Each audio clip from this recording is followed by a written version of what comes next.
Chapter 33, 93. Xiao Bao clutched his chest sadly. He pointed at him with a trembling little finger and said pitifully, "Bored. Let Uncle Fu go with you." Gu Jinglian picked up the weasel brush and dipped the tip of the brush in ink to lightly tap the tip of Xiao Bao's nose. A black dot the size of a bean instantly appeared on the originally fair tip of his nose. A hint of a smile finally appeared on the man's cold and elegant face. His gaze fell on the Xian paper again, as he said mildly, "You can discuss this matter with Uncle Fu." Xiao Bao suddenly ran to his side. His two little hands balled into fists as he gently knocked on his thigh and massaged him from time to time, trying to please him in every possible way. "Even if you're bored, you should still go." As he said this, he ran to his side again. His two little hands worked strenuously to massage his shoulders as he said energetically, "Go, go." He narrowed his eyes. "I'm not free." Xiao Bao said bitterly, "Daddy and Mommy will always go to a child's parent-teacher conference. Uncle Fu isn't my daddy." Gu Jinglian was stunned. His heart was actually touched by this resentful remark. He looked up and his gaze fell on Xiao Bao. He saw him lying on his thigh, fiddling with his fingers aggrievedly. From time to time, he would look at him angrily, obviously sulking. Gu Jinglian suddenly snorted meaningfully. "Haven't you always called me uncle?" Xiao Bao was speechless. "How can uncle go to your parent-teacher conference?" Xiao Bao was speechless. Gu Jinglian picked up the brush and wrote a few more strokes. "Unless you change to calling me daddy, I won't go." He knew very well that Xiao Bao would never change to call him daddy. This was because this little guy seemed to be very sensitive to Chu Ho's feelings. Although this little guy was young and clumsy in everything he did, his ability to read people's expressions was very good. It seemed that because of Chu Ho, even though he knew that he was his father, he found it difficult to change the way he addressed him and call him daddy. "Daddy!" Xiao Bao straightened his head and called out. Gu Jinglian's hand trembled, and the ink under his hand became distorted. He looked up in disbelief and frowned with a complicated expression, only to see little Treasure lying in front of the table with an excited expression. If he had a tail, he would definitely be like an enthusiastic puppy, wagging his tail continuously. "If I call you daddy, will you attend my parent-teacher conference?" Xiao Bao. The corners of Gu Jinglian's lips twitched violently. When did this rascal become so unprincipled? He thought his mouth was mouth's mouth. He didn't expect him to change. How much did this guy want him to attend the parent-teacher conference? Gu Jinglian put down the weasel brush and lazily rested his chin on his hand. He said slowly, "Since you want me to go so badly, then I'll spare half a day." "Half a day isn't enough. The parent-teacher conference takes a whole day." Gu Jinglian was speechless. "So troublesome? Okay. It's rare. This parent-teacher conference is very, very important to me." Xiao Bao swayed his little butt and put his palms together to beg him, looking very sincere. It was as if this parent-teacher conference was really important to him. Why? Because just as he was about to say it, he suddenly thought of something. Xiao Bao suddenly pursed his little mouth awkwardly and said, "It's a secret." He couldn't tell him whose father was more handsome. Chapter 3394. If he didn't go, those kids would say that he was bragging. But he clearly wasn't bragging. If he went to the parent-teacher conference, those kids would be shocked. Gu Jinglian reluctantly agreed. "I'll make an exception this time. There won't be a next time." "Okay." Xiao Bao wagged his tail in joy and then said to him, "Then you and my mom will go together." Gu Jinglian narrowed his eyes when he heard this. "What? Both of you?" Xiao Bao saw his serious expression and suddenly felt uneasy. "Both of you and my mom will go together. If she goes, there's no need for me to go." Gu Jinglian said coldly. Why? One person is enough to go to the parent-teacher conference. Xiao Bao puffed up his cheeks and glared at him angrily. He was obviously really sad. He stomped his feet in anger and said gloomily, I hate uncles the most. After saying that, she wiped her tears and ran away. Even though she ran far away, her miserable cries still echoed in the long corridor. Gu Jinglian's eyelids suddenly twitched violently. The next day, Xiao Bao arrived at the kindergarten. Early in the morning, he saw a group of children gathered together and excitedly passing around something that looked like a photo. Xiao Bao stuffed his little school bag under the table and sat down gloomily. He rested his chin on his hand and looked out of the window in a daze. When the chubby boy saw him, he immediately snatched the photo back from the child's hand. He walked to Xiao Bao's side and waved the photo in front of him. Xiao Bao looked away uninterestedly, his attitude cold. Last night, he cried himself to sleep under the blanket. When he woke up, his eyes were a little swollen. When Chuho asked, he only said perfunctorily that he didn't sleep well. However, only God knew how sad he was when Gu Jinglian said that he wasn't going to attend the parent-teacher conference. The chubby boy said, I'll show you how handsome my dad is. At the side, a group of children gathered around and chattered. I think Nuhan's father is more handsome than many of the celebrities on TV. It's such a pity that you're not a star. Exactly. If you become a celebrity, you'll definitely earn a lot of money.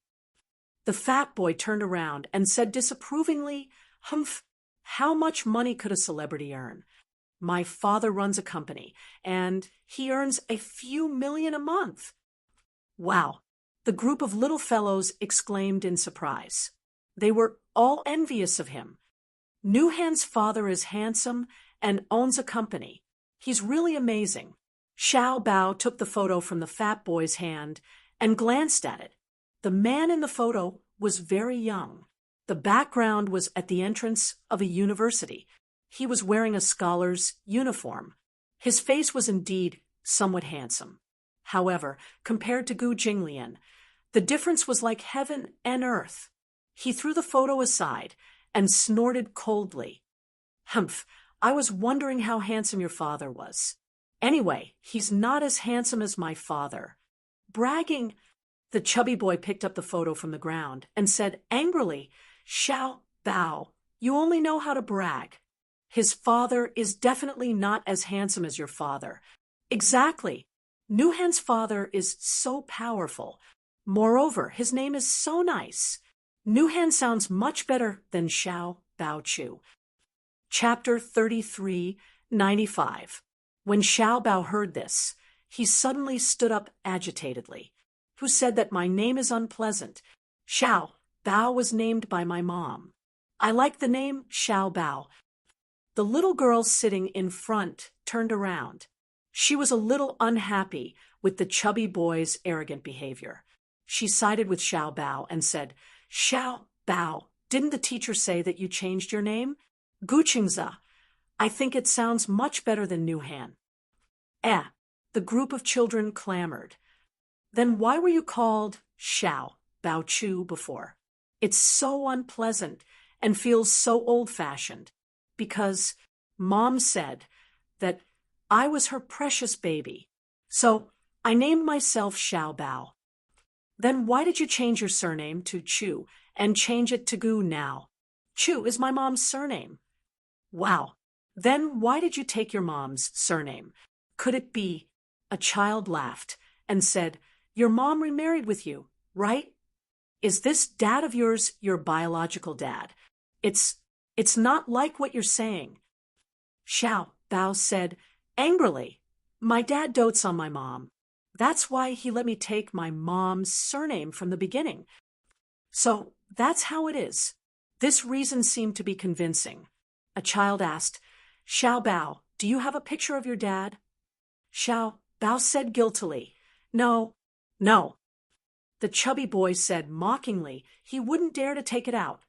That's not it, Xiao Bao, when it's the parent-teacher conference. Your dad will definitely come. When that time comes, won't you see Xiao Bao's dad? Don't make a fuss. The little girl in front tried her best to defend Xiao Bao. Xiao Bao looked at her gratefully and said with a smile, "Thank you, Shang." Shang smiled sweetly and held her hand. "It's okay, we're friends. I believe everything Xiao Bao says." Xiao Bao suddenly felt a little uneasy. If his uncle really didn't come to the parent-teacher conference, Shanger would definitely be disappointed in him. The bell rang, and the teacher walked into the classroom. The children returned to their seats, but Xiao Bao was lost in thought. After returning home from school, Little Treasure returned to his room and sat in front of his desk with a frown on his face. Shuho walked over and checked the homework assigned by the teacher for him. Seeing his disappointed face, he could not help but feel strange. What happened?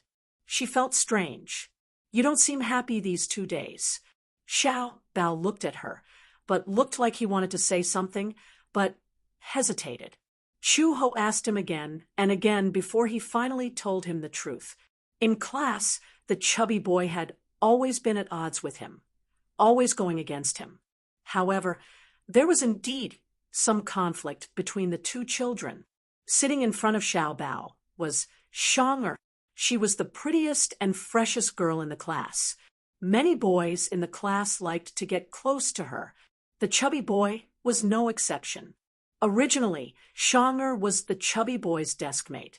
However, boys of this age would mostly use tricks to attract girls' attention. They would bump into her from time to time in class, and sometimes they would secretly pull her hair. Shanger was tired of him and wanted to change seats. Shanger raised her hand and said that she did not want to be Nuhan's deskmate. Thus, the teacher moved her to sit in front of Xiao Bao. Xiao Bao was a gentlemanly child. He was very polite and was very popular with the girls in the class. Chapter 3396. Xiao Bao was also trying to vent his anger in this competition. At the same time, he also had a small wish in his heart. He hoped that Chu Ho and Gu Jinglian could attend the parent-teacher conference together like ordinary loving parents. However, he also vaguely understood that this request seemed to be a little too much. When Chu Ho heard this, she felt a little guilty. The grudge between her and Gu Jinglian was an adult matter that affected the child. She didn't expect that the impact would be so deep. Furthermore, he did not expect Xiao Bao to have such a wish all this while. She asked, "Is Uncle willing to go?" Xiao Bao said bitterly, "He seems a little unwilling." Chu Ho was stunned but didn't say anything. If Gu Jinglian was willing to go to the parent-teacher conference, even if she was unwilling, she would play the role of Mrs. Gu for Xiao Bao's sake. However, if Gu Jinglian wasn't willing, she couldn't force him to do anything. At night, Gu Jinglian was sitting in the study reading a book. Uncle Fu walked in and helped him put away the ink, paper, and inkstone. "Is that guy asleep?" Fubo nodded. She cried for a while and fell asleep with Red Lotus. Cried. Gu Jinglian looked up with a puzzled expression. "What's the matter now?" "It's about the parent-teacher conference." Gu Jinglian was a little puzzled. "It's just a parent-teacher conference. Why does he care so much?" Uncle Fu cleared his throat and coughed.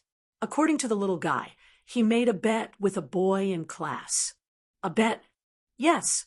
Xiao Bao said that the boy wanted to compete with him to see whose father is more handsome.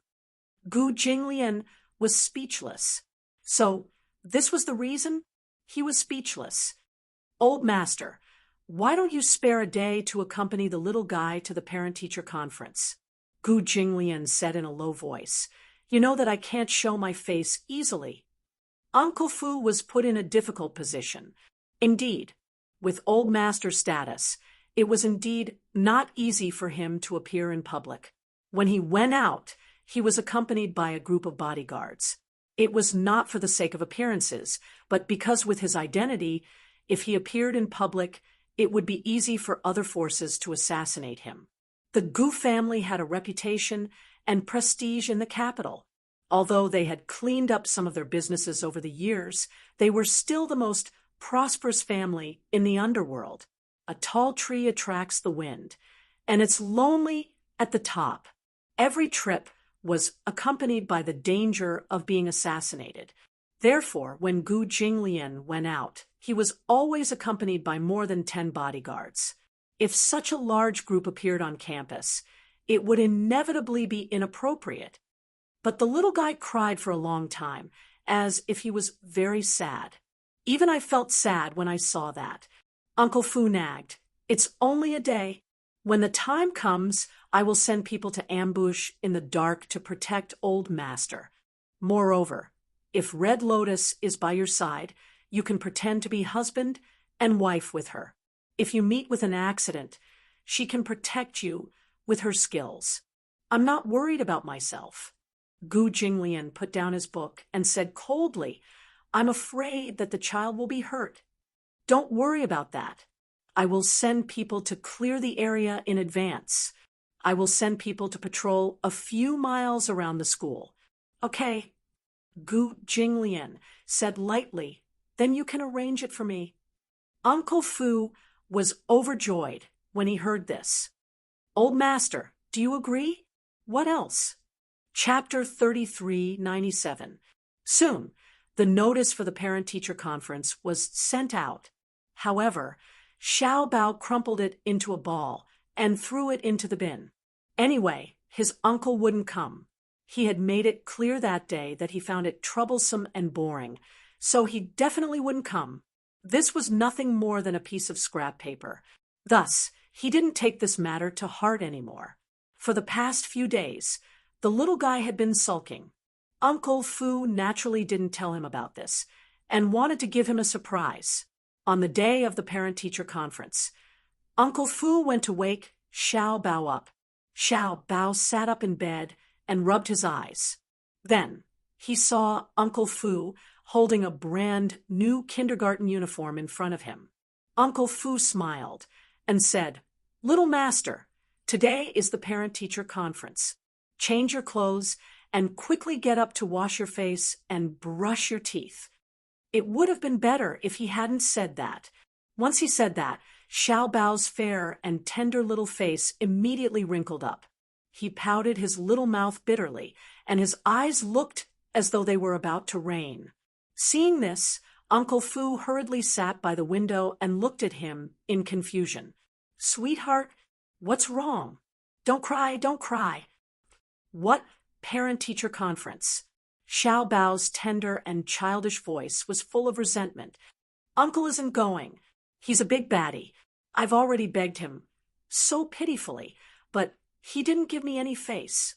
I invited him to my parent-teacher conference, but he looked unhappy. What's the point of the parent-teacher conference if he doesn't go?"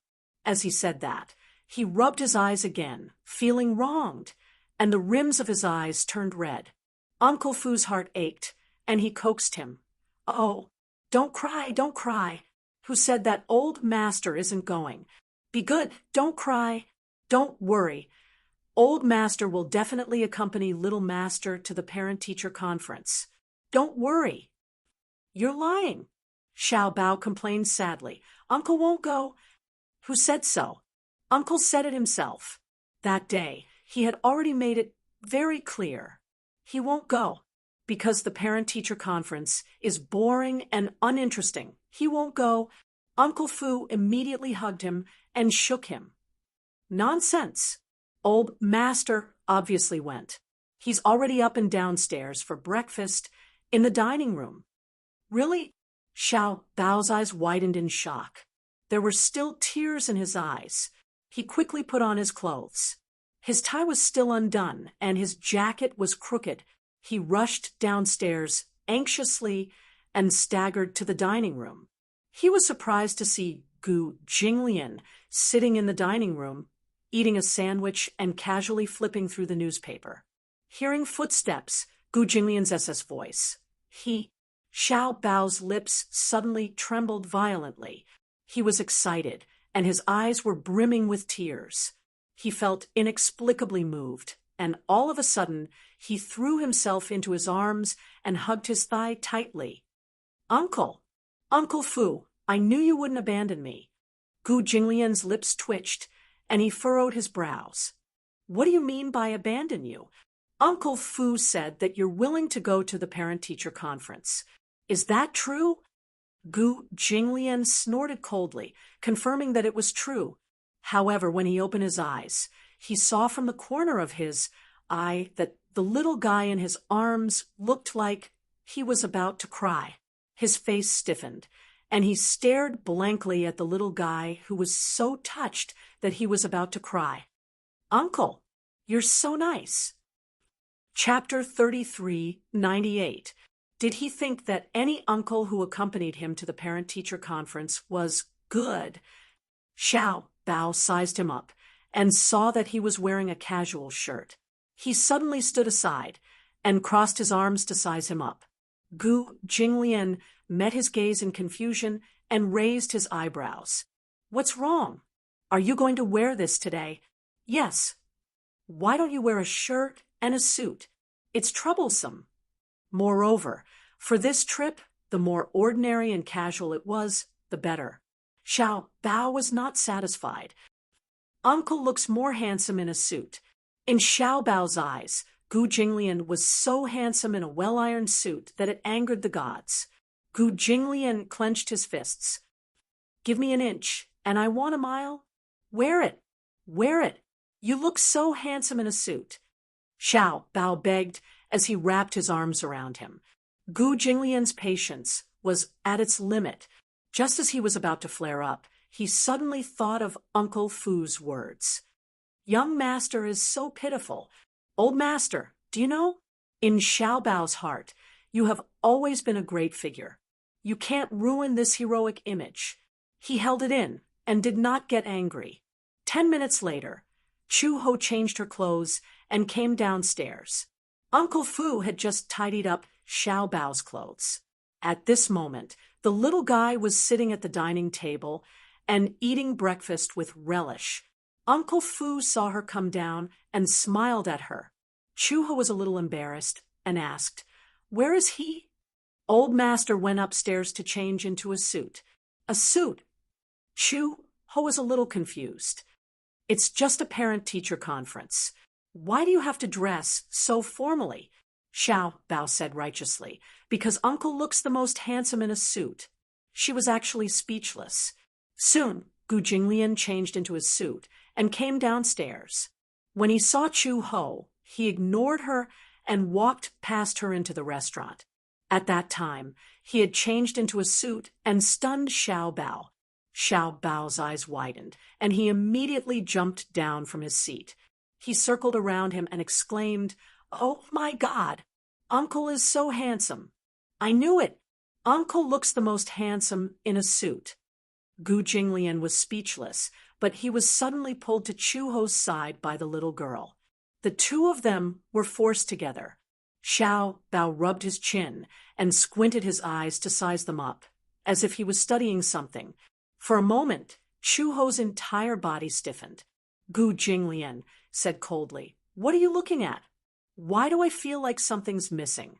Xiao Bao urged, "Stand closer." Gu Jinglian was speechless. Chu Ho said, "Xiao Bao, stop fooling around. Other people's parents are very loving. Why are you standing together as if you're enemies?" Xiao Bao walked forward and pushed Gu Jinglian to Chu Ho's side. The tall man stood beside her, and in an instant she felt as if the whole world had become narrow. Gu Jinglian's face was ashen. Why was it so troublesome to attend a parent-teacher conference? Did they still have to put on an act? Xiao Bao said again, "Uncle, smile." No. The little boy shook his head and said sternly, "You have to change the way you address me. You can't call me uncle anymore." He walked to Gu Jinglian and held his large palm with his two small hands. He said coquettishly, "Daddy, you should hold Mommy's hand." Otherwise, people will think that you have a bad relationship." As he said this, he stuffed Chuho's hand into Gu Jinglian's palm. Chapter 33, 99. Chuho instinctively retracted his hand, his face burning hot. Xiaobao said unhappily, "Mom, why aren't you cooperating?" He crossed his arms and turned his body to one side, looking angry. Beside him, Uncle Fu immediately winked at Chuho and Gu Jinglian, as if he was communicating secretly. "Just let him be." Uncle Fu mouthed a reminder.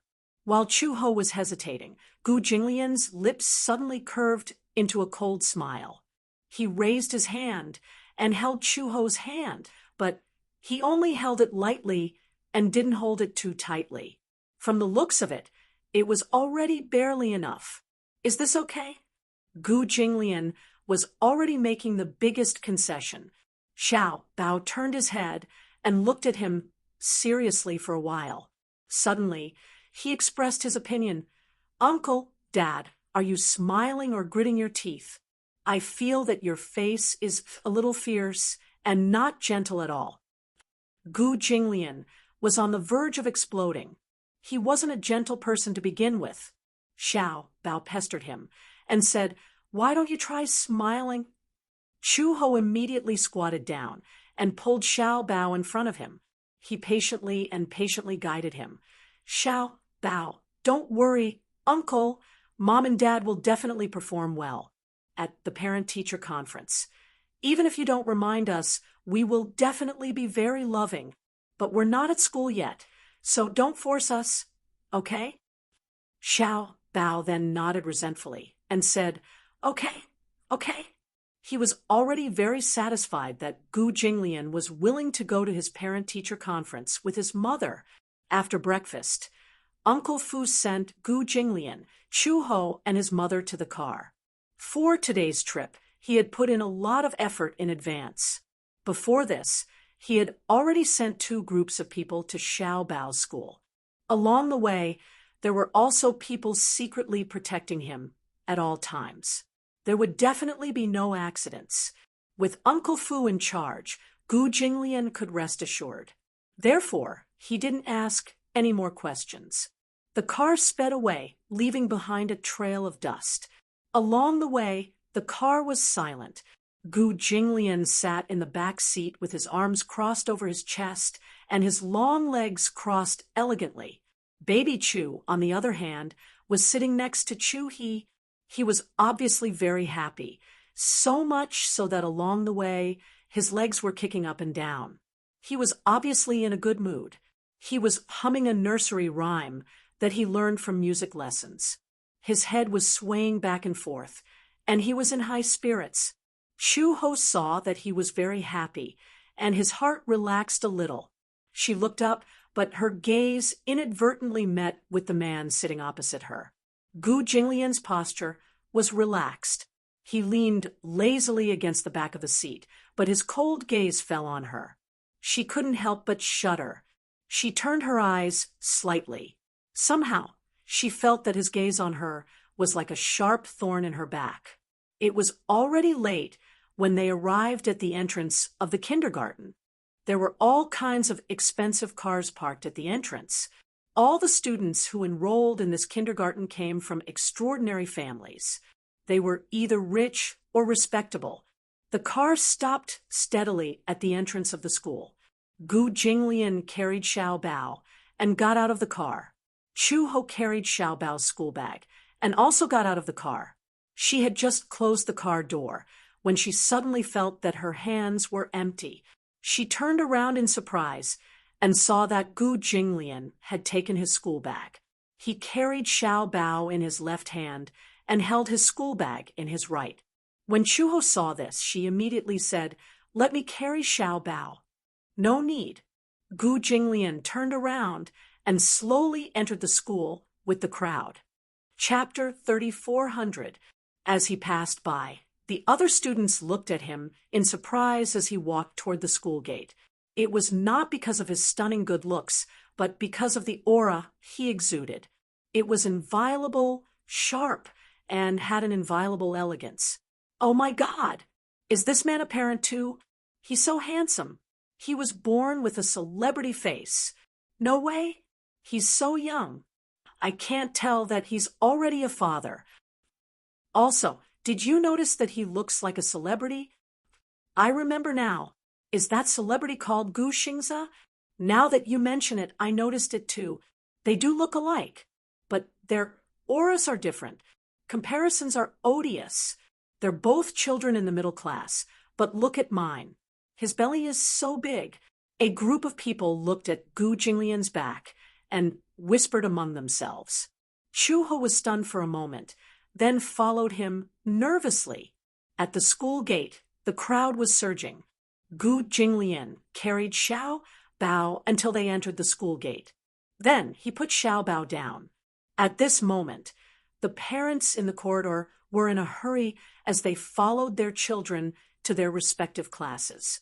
Xiao Bao was in the first classroom on the third floor. The classes were assigned according to the names of the flowers. He was in the sunflower class, which meant that he was the son of light and the son of heaven. Along the way, it was inevitable that they would be delayed because of the crowd. When Gu Jinglian and Chu Ho followed Xiao Bao to the classroom door, Xiao Bao passed by the window and saw that most of the parents were already seated. He seemed to be a little late. Gu Jinglian saw him standing at the side of the classroom and hesitating to enter. He frowned and asked, "What's the matter? We seem to be late." Xiao Bao said, awkwardly, "You're going to be late. Why aren't you going in?" Chu Ho urged angrily. This guy was so stupid sometimes that it made people angry. Xiao Bao nodded and ran into the classroom.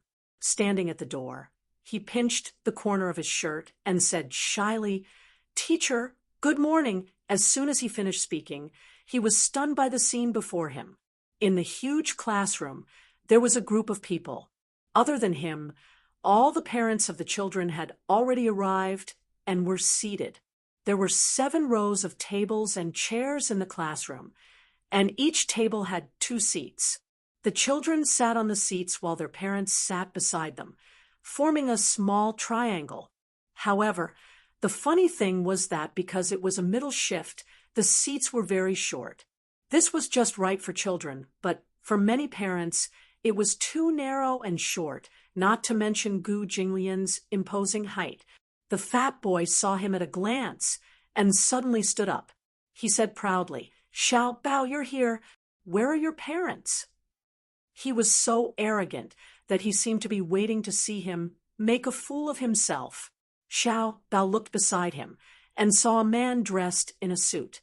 He was dressed very formally, and even his hair was carefully combed. He sat beside the fat boy. He looked young and handsome, and compared to the other parents, he was indeed the one who stood out. When Nuhan's father walked into the classroom just now, he had caused quite a commotion. It was no doubt because among all the children's parents, the fat boy's father was indeed the most handsome. Chapter 3401. Many of the children were very excited.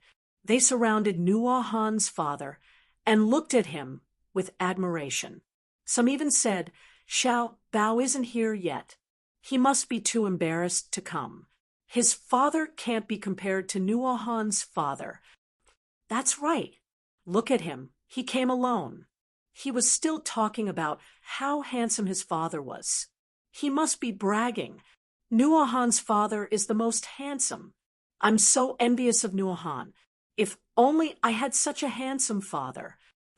And Nuo Han's father is so powerful. I saw his father drive a luxurious car here today. Also, Nuo Han's family is very rich. His father's company makes millions every month.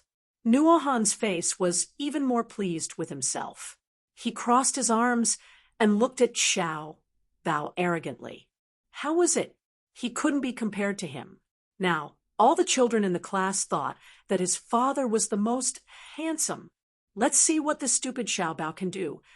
The chubby boy provoked him with contemptuous eyes from time to time. Xiao Bao was so angry that his face turned red. The teacher looked at him and asked curiously, "Xiao Bao, where are your parents?" Before Xiao Bao could speak, Gu Jinglian held Chu Ho's hand and walked past the classroom window. His tall and slender figure attracted the attention of all the parents and children in the class immediately. Some of the children stared at him with their eyes wide open. Many of the parents were also shocked. This man was really too tall. Just by looking at him, he was about 9 meters tall. They didn't know if it was because of his height, but his aura was intimidating. His every move had the aura of a magnificent army, looking down on all living things. Gu Jinglian and Chu Ho walked to the door and stood behind Xiao Bao. Chu Ho smiled and said, "Hello, teacher." The teacher was stunned. "You are," without waiting for Chu Ho and Gu Jinglian to introduce them, Xiao Bao immediately said, "Teacher Shui, this is my father and mother." Gu Jinglian responded with a cold smile, appearing polite but indifferent. "Sorry, I'm late." Teacher Shui was shocked, speechless. When the fat boy saw Gu Jinglian, his mouth opened so wide that he could swallow several eggs. His eyes widened as he stared at Gu Jinglian in disbelief. Were they Xiao Bao's parents? Liar! Impossible! At this moment, the chubby boy was completely stunned by Gu Jinglian's astonishingly handsome appearance. Xiao Bao's appearance belonged to the cute type. Therefore, the chubby boy had imagined what Xiao Bao's parents looked like, but he never would have thought that Xiao Bao's father would be so handsome. Gu Jinglian's facial features were more feminine. His facial features were cold and elegant, but they carried a kind of invasive beauty. However, his facial features were very handsome and upright. He had sword-like eyebrows, phoenix eyes, a high-nose bridge, and thin lips. This was a beauty that could destroy the world. It had nothing to do with gender. Even if it was a man in front of such an arrogant man, they would feel ashamed of their inferiority. This kind of man was not usually seen in real life. He could only be seen on television. However, even Gu Xingze, who was once known as the beauty of the century, would pale in comparison to him. If the two of them stood together, it would be difficult to tell who was better. Chapter 34:02. Gu Xingze was a rare beauty in the entertainment industry. It was a pity that he had passed away at such a young age. However, this man's eyes and eyebrows bore some resemblance to Gu Xingze's. The most outrageous thing was that this man was shockingly young. Just by looking at his face, one could tell that he wasn't even 28 years old. And the woman standing next to Gu Jinglian was Xiao Bao's mother. Perhaps with Gu Jinglian in front of her, the second look at her was not as stunning as before, but she was definitely a woman with delicate features. Her eyebrows had a heroic spirit that ordinary women didn't have. Her facial features were beautiful but serious, although she tried her best to appear gentle. As someone from the Interpol, she had a dignified aura that couldn't be ignored. "Teacher?" Xiao Bao saw that Teacher Shui was still in a daze and tried to call out to her a few times. Teacher Shui came back to her senses and immediately said, "You must be Xiao Bao's parents. Please return to your seat. The parent-teacher conference is about to start." Gu Jinglian held Xiao Bao's hand and returned to their seats with Chu Ho under everyone's shocked gazes. After Xiao Bao sat down, Gu Jinglian and Chu Ho ran into some difficulties. Although the chairs that the parents were sitting on were especially high, Gu Jinglian's tall and slender body was still stretched out when he sat down. Chu Ho had no choice but to stand up awkwardly and move the table slightly. Only then did the two tall people have a small space to sit. A few of the parents couldn't help but mumble in surprise, "They're so tall. I feel that it's quite uncomfortable for them to sit in such a small space. The couple is so tall and so good-looking. When the child grows up, he'll definitely be very tall too." Shankar turned around and looked at Xiao Bao. She praised sincerely, "Xiao Bao, your father is really handsome, much more handsome than Nuohan's father. Xiao Bao smirked proudly, but was immediately embarrassed by the compliment. Blushing, she said, "Of course my dad is handsome." Children did not understand hypocrisy and modesty. Even if they were embarrassed to be praised, they would still happily accept it. Gu Jinglian frowned. There were many ways for young masters to compete with each other.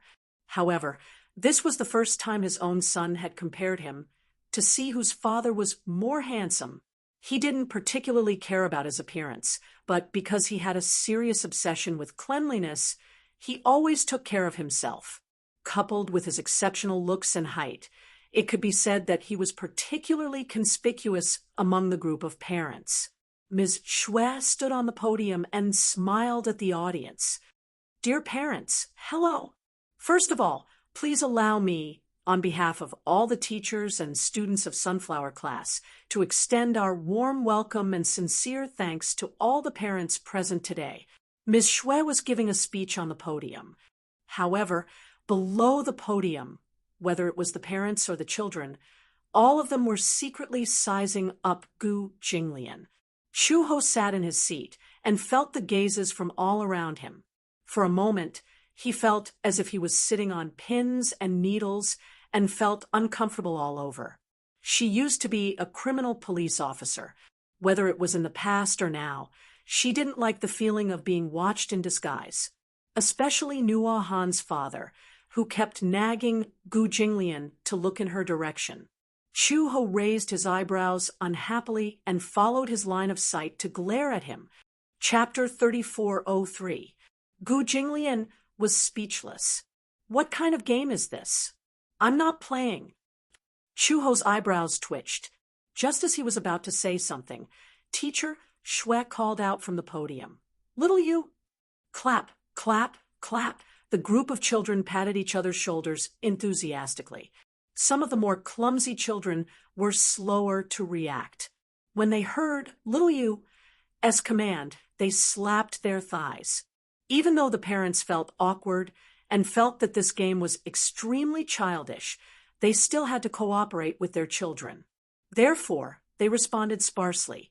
Only Gu Jinglian sat in his seat and did not move at all. Teacher Xue laughed and said, "Xiao Bao's father is not keeping up with everyone's rhythm." Gu Jinglian raised his eyebrows impatiently. "Damn it!" Xiao Bao laughed and said mockingly, "Daddy, you're so stupid. You don't even know how to play such a simple game." Gu Jinglian glared at him. "Shut up." Xiao Bao obediently shut his mouth. Shang'er, who was sitting in front, saw this and mumbled, "Xiao Bao, your father is so fierce." "Really? My father never dares to be fierce to me." Gu Jinglian saw the two children looking at each other and whispering to each other. Behind him, Chu Ho poked him with his finger and said angrily, "Are you here for a parent-teacher conference or just sitting around? Since you're already here, don't put on airs." Gu Jinglian said coldly, "Why didn't I hear about such a stupid game before coming here?" Xiao Bao moved closer to him and whispered, "Daddy, don't be embarrassed. Otherwise, everyone will think that you're stupid for not knowing how to play such a simple game." Gu Jinglian looked around. Just as Xiao Bao said, seeing that he was sitting still, the other children whispered, "Xiao Bao's father is so stupid. He doesn't even know how to play such a simple game. Shame on him." No wonder Xiao Bao was born so stupid. Gu Jinglian glanced over coldly. The child who said that Xiao Bao was stupid immediately had his mouth covered by his mother. "Sure, don't say it. How dare he call his son stupid? It's starting." Chu Ho nudged him. Teacher Xue gave another command. "Rainstorm." Da-da-da. A group of people stomped their feet. Gu Jinglian was caught between a rock and a hard place. He stepped on it symbolically, but his face darkened. Chu Ho tried his best to hold back his laughter. Only the heavens knew how interesting it was for this man to play such a childish game. His face was especially dark, as if he was about to explode at any moment. It seemed that only during Xiao Bao's parent-teacher conference would there be such an opportunity for this demon king to play such a childish game with a bunch of little kids. Moderate rain. Pa pa pa, xiao yu. Pa pa pa, rainstorm. Da-da-da, the earth quaked, and the mountains shook. During the break, Gu Jinglian leaned against the wall in the corridor with an ashen face. His almond-shaped eyes were gloomy.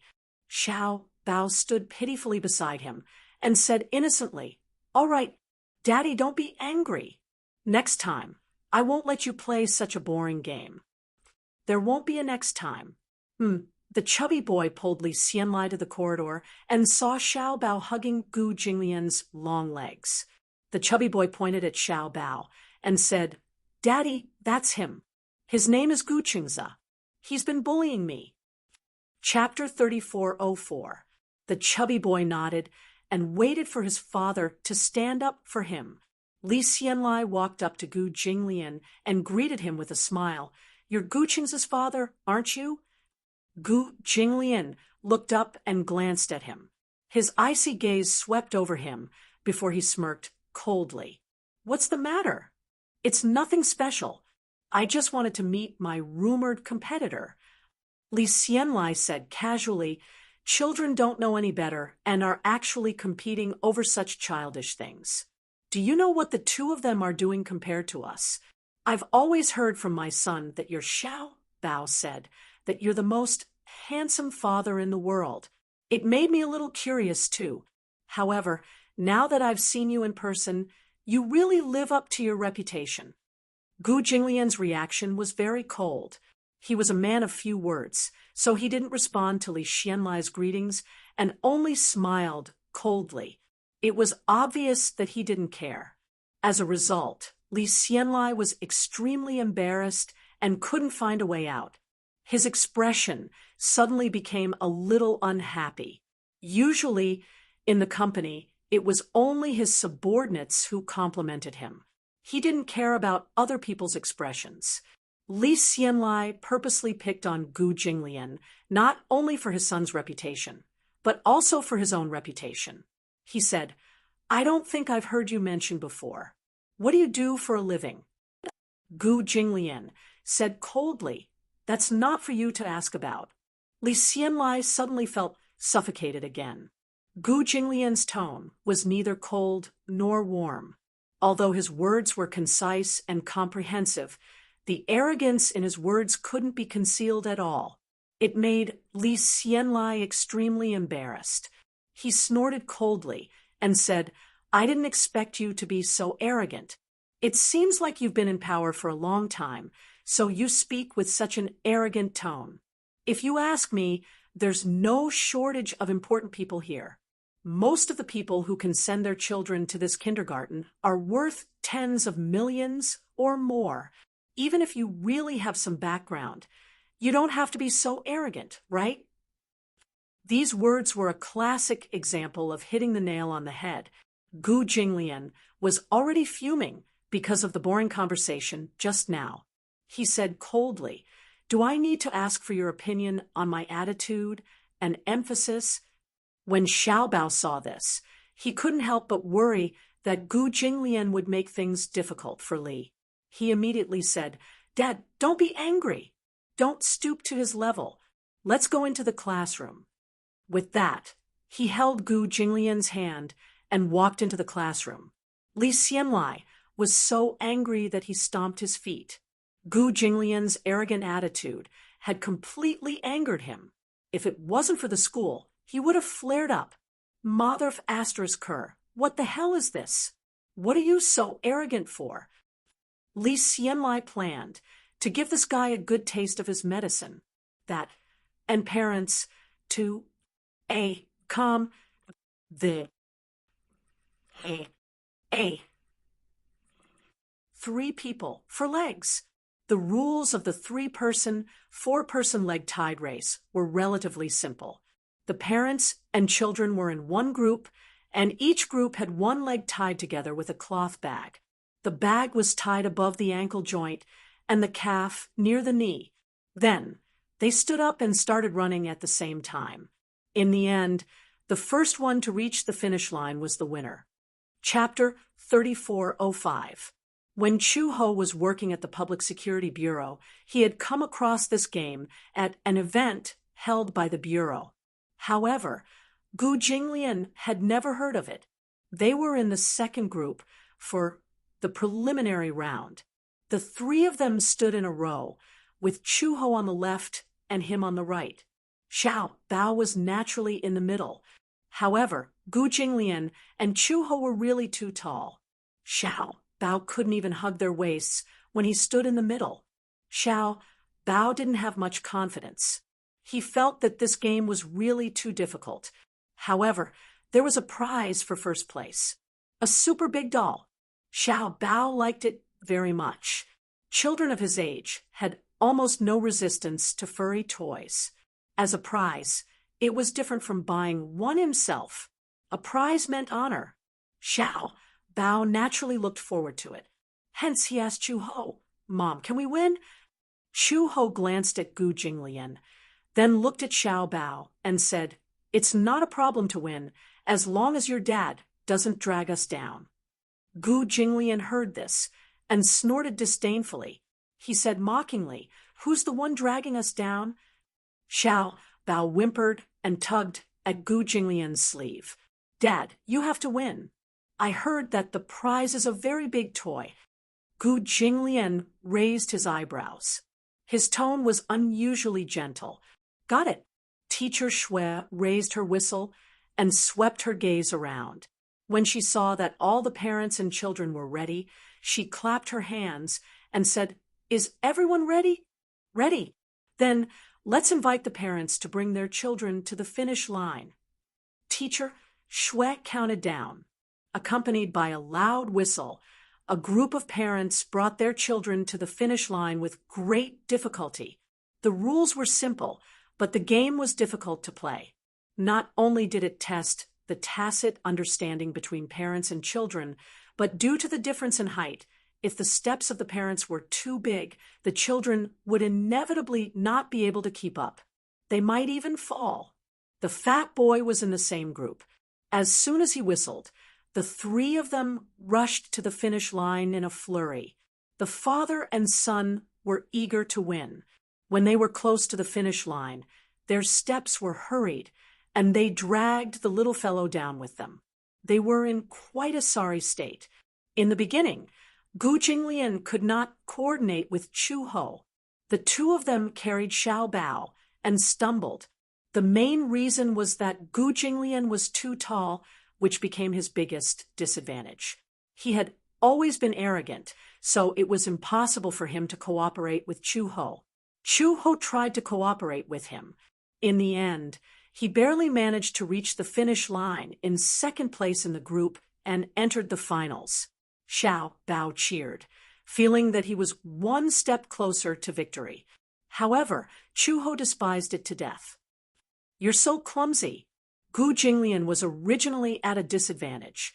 His desire to live had been aroused, so he was a little unhappy. When he heard her say that, his expression became a little dangerous. "Who are you calling clumsy?" I said, "Mom is talking about me." Xiao Bao stood between them and said with a head full of cold sweat, "Mom must be saying that I'm clumsy." Gu Jinglian was speechless. Chu-ho was speechless. Xiao Bao complained, "Sigh, it's all my fault. I'm so clumsy that I dragged you guys down to get first place. Don't stumble in the finals."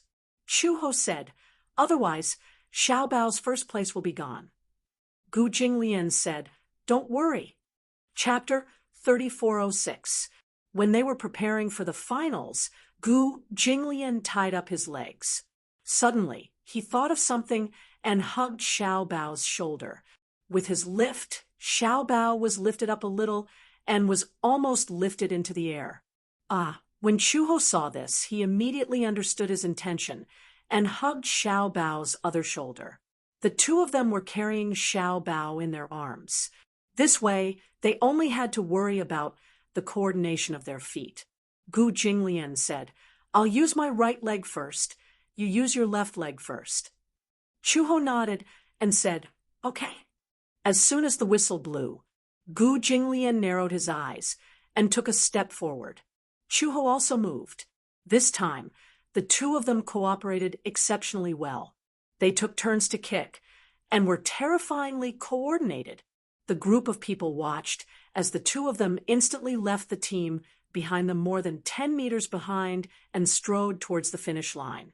In the end, the two of them felt that walking was too slow and actually started running. They approached the finish line like a whirlwind. "Oh my God, look at them. They're actually carrying the child. They're so strong." Some parents wanted to imitate them, but the men were fine. However, most of the mothers could not lift their children. Instead, they were flustered and embarrassed. While many parents were still struggling at the starting point, Gu Jinglian and Chuho had already carried Xiao Bao across the finish line. Teacher Shui blew the whistle in shock and announced the winner. "First place, Gu Qingza." The chubby boy was so angry that he could only stare. He said angrily, "It's all Daddy's fault. He let Xiao Bao steal the limelight. I can't accept this." Li Xianlai was also not in a good mood. After being ridiculed by his son, he was even angrier. In the end, the other parents' teams also reached the finish line one after another. The second and third places were also decided. Shanger was very happy to be in third place. On the podium, Gu Qingze stood on the highest step with his hands behind his back. He looked proud. Shanger said enviously, "Xiao Bao, your parents are so awesome." "Of course." Xiao Bao patted his chest proudly and said, "My mom used to be a police officer. She can subdue a strong man to the ground with one hand." "So powerful." Shanger was dumbstruck. Teacher Shui came over to give out the prizes.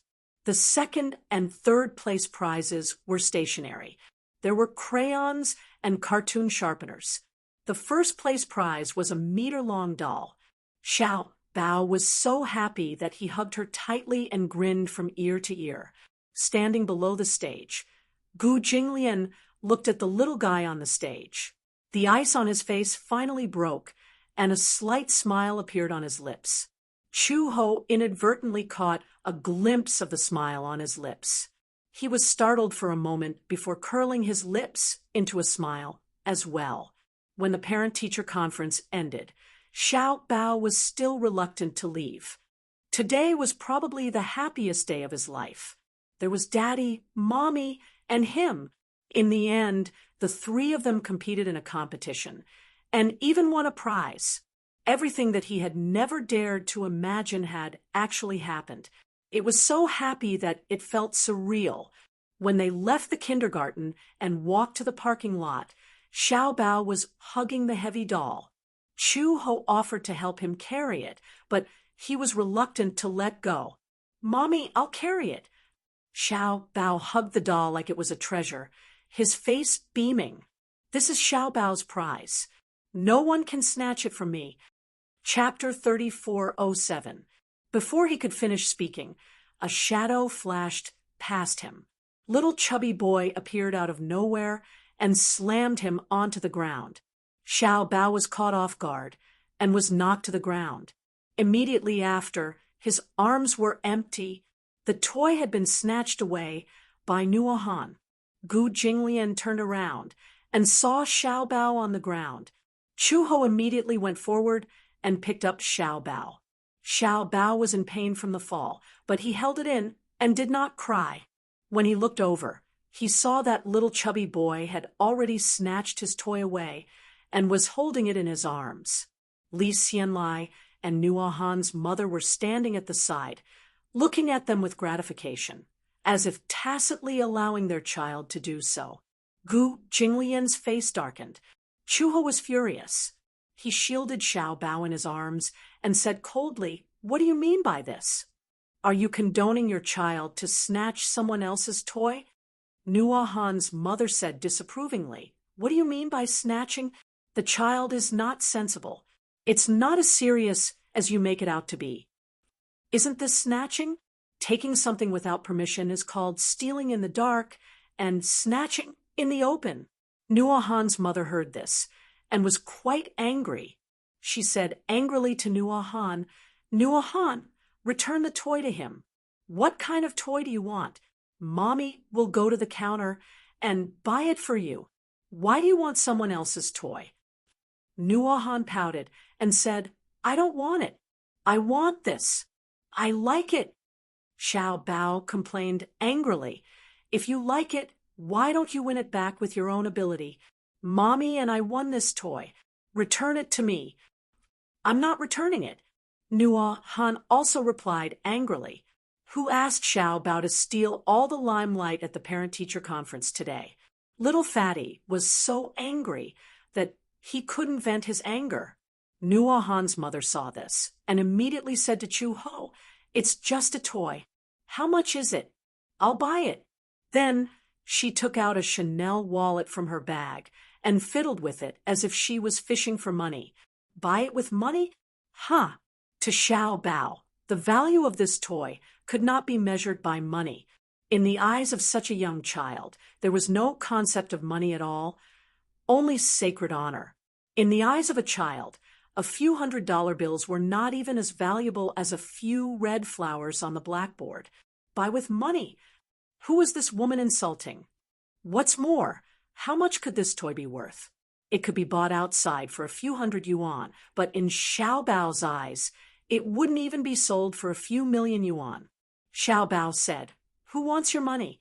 I won this toy, and it belongs to me. Give it back to me." As he spoke, he broke free from Chu Ho's arms and rushed in front of Nuahan. He was not afraid of his strong physique.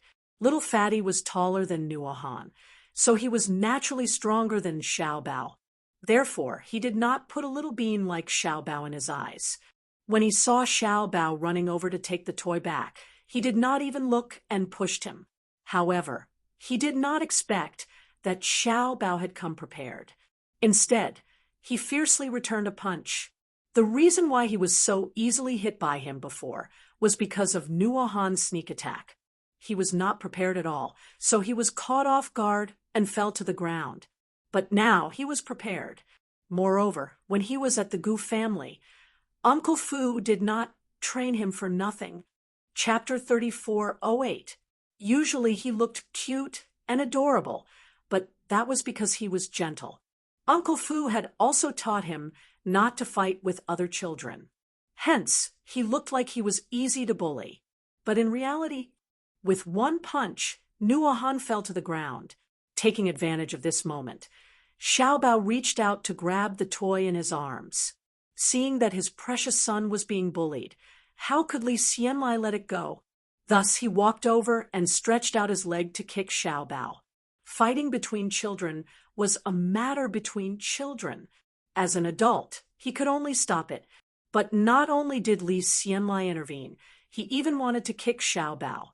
How could a child's strength be compared to an adult's? Before Chu Ho could react, Gu Jinglian had already strode forward, grabbed Li Xianlai's collar, and pulled him in front of him. "You're asking for death." He threw a punch and directly knocked Li Xianlai to the ground. His back hit the concrete floor hard, and the pain made his face turn red as he arched his back. Chu Ho widened his eyes in shock. He couldn't believe it. She had followed Gu Jinglian for so long, but she had never seen him fight personally. He had a serious obsession with cleanliness, so he never fought with others. Moreover, he had many bodyguards around him, so it was not his turn to fight. This time, however, was an exception. Because the movement was too big, his clothes were a little messy. Gu Jinglian tugged at his tie expressionlessly and glanced at him coldly. Beside him, Nuahan was so scared that she cried. Nuahan's mother pointed at her angrily and said, "Why are you hitting people?" She directly pointed her finger at him with her head held high, but this really violated his taboo. He hated it when people pointed at him with their fingers. Gu Jinglian said coldly, "I don't hit women." Chu Ho smiled coldly and walked forward. She grabbed Nuahan's mother's outstretched finger and twisted it gently. With a crack, the finger was broken. Nuahan's mother knelt on the ground weakly. Her face was contorted in pain, and she cried herself hoarse, as if she wanted to use her cries to attract others. When the fat boy saw this, he cried even louder. However, even though the mother and son were crying so hard, no one approached them. The huge parking lot seemed to be isolated from the rest of the world. Little did they know that Gu Jinglian's men had already sealed off the parking lot. All the parents were blocked outside and could not enter. Moreover, they did not know what was going on. Gu Jinglian walked in front of Li Xianlai expressionlessly. He lifted his long legs in disgust and lifted Li Xianlai's chin with the tip of his leather shoes. His cold gaze swept over Li Xianlai. What are you doing?" Li Xianlai was frightened by the cold sharpness of his body. He had never seen a man with such a terrifying aura. Gu Jinglian hated his face. He kicked his face to the side and said coldly, "You spoil my appetite." "What did you say?" "If you don't know how to discipline your child, do you need my help?" Gu Jinglian said casually, "By the way, I'll teach you some rules." "What do you mean?" "I don't like to talk nonsense with people. It's fine if you don't understand." Gu Jinglian squatted down and carried Xiao Bao in his arms. He stood up and said to Chu Ho, "Let's go." Chu Ho nodded and followed him into the car. Chapter 3409. Li Xianlai was still confused. He looked in the direction of his departing figure and saw Gu Jinglian carrying Xiao Bao and getting into a Rolls-Royce Phantom with Chu Ho. He recognized the limited edition Phantom, which was worth tens of millions. However, he realized that the license plate of the car was actually 5/8. He still remembered that this special license plate was not something that could be measured by money. Without a special background, it was impossible to get such a license plate number. The Phantom slowly drove out of the parking lot. A number of black Audi A8s followed behind and escorted them away. Li Xianlai was speechless. He did not know who this man was. How could he travel in such a grand manner? Could it be that he really had an extraordinary background? Not long after the car left the parking lot, Li Xianlai did not have time to comfort his wife and children when he saw a group of men in suits coming over. He subconsciously protected Nuhan in his arms, only to see them pass by him and walk towards his car. He had specially driven a Porsche over today. It was worth millions. This car was even bought with a mortgage. However, he saw the men in black suits surrounding the car. Although they were unarmed, their aggressive posture made Li Xianlai extremely nervous. "What are you doing?" Just as he finished speaking, he heard a voice. "Smash it!" Li Xianlai sucked in a breath of cold air and immediately rushed over, only to see a few men in black facing his Porsche, ruthlessly kicking. These people were all well-trained fighters, not to mention that they were unarmed. Even a casual punch from them was enough to shatter his car window. "Stop!" Li Xianlai was so anxious that his eyes were about to burst. He rushed over, only to see the men kicking and punching the car door and bumper into pieces. A few places were dented. The car window shattered into snowflakes. Some of them even exploded. The windshield wipers were also broken. Even the glass was smashed beyond recognition. Two men rushed over with iron rods in their hands and started smashing the car. Nuhan's mother was so frightened that she screamed. Li Xianlai was so anxious that he stomped his feet. However, due to the large number of people, he did not dare to stop them. He could only watch helplessly as they smashed and smashed his beloved vehicle. Nuhan's mother pushed him and said, "What are they doing? Hurry up and call the police." "Are you crazy?" Li Xianlai turned around and glared at her. "Can't you see? They are all from the Hay Society. Call the police." Go to hell. Then what should we do? Li Xianlai gritted his teeth, but he could not think of a way. In just a few minutes, he could only watch helplessly as his vehicle was smashed into scrap metal. In the end, he could not find a single complete piece. After smashing his car into scrap metal, these people left quickly. Before they left, they said, "This is just a warning. This is just a warning. This is just a warning. Be sensible, you hear me?" With that said, the group's mother's father. Nuhan was scared out of her wits. Nuhan's mother looked at the smashed car and wanted to cry. She mumbled, "What should we do?" "Who are they?" "I guess." Li Xianlai's breathing became uneven. "I guess they are probably Xiaobao's father's men." Chapter 34:10. Nuhan's mother was so frightened that she started babbling incoherently. "But these people are obviously from the He Society. Don't tell me. Stop talking." Li Xianlai finally lost his temper. "Do you think the situation isn't chaotic enough?" Nuhan's mother was so frightened that she kept quiet. The fat boy just sat on the ground, crying himself hoarse. Li Xianlai was even more upset and kicked the car hard as a way of venting his anger. On the way back to the Gu residence, Xiaobao hugged the doll. His eyes were still red, but he stubbornly did not shed a single tear. However, along the way, he hugged the doll lovingly. Gradually, his mood brightened. Gu Jinglian looked at him. Seeing that he had quickly forgotten about the unhappiness earlier, he did not take it to heart. Chuho smiled and asked, "Is this doll that fun?" "Xiao Bao likes it." Xiao Bao smiled and said, "This is a prize that we won together." As he said this, he said excitedly to Gu Jinglian, "Uncle, you were so awesome today. Everyone was so envious of me. Humph, that was so satisfying. I told you, you're the most handsome person in the world." Chuho was amused by his childish words. This guy, Gu Jinglian, raised his eyebrows. Noticing the way he addressed him, he said, "Unhappily, you changed your way of addressing me just like that." He had changed his way of addressing him as uncle when they left the school. This kid, the little guy, was a little guilty. He was also good at reading people's expressions. He carefully glanced at Chuho.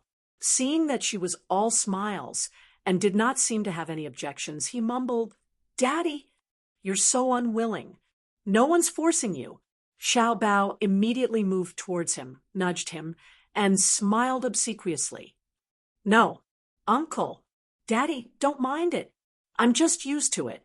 I didn't see you not used to it in school." He kept addressing him as Daddy, as if he was afraid that others would not know that he was his father. Xiao Bao said guiltily, "No."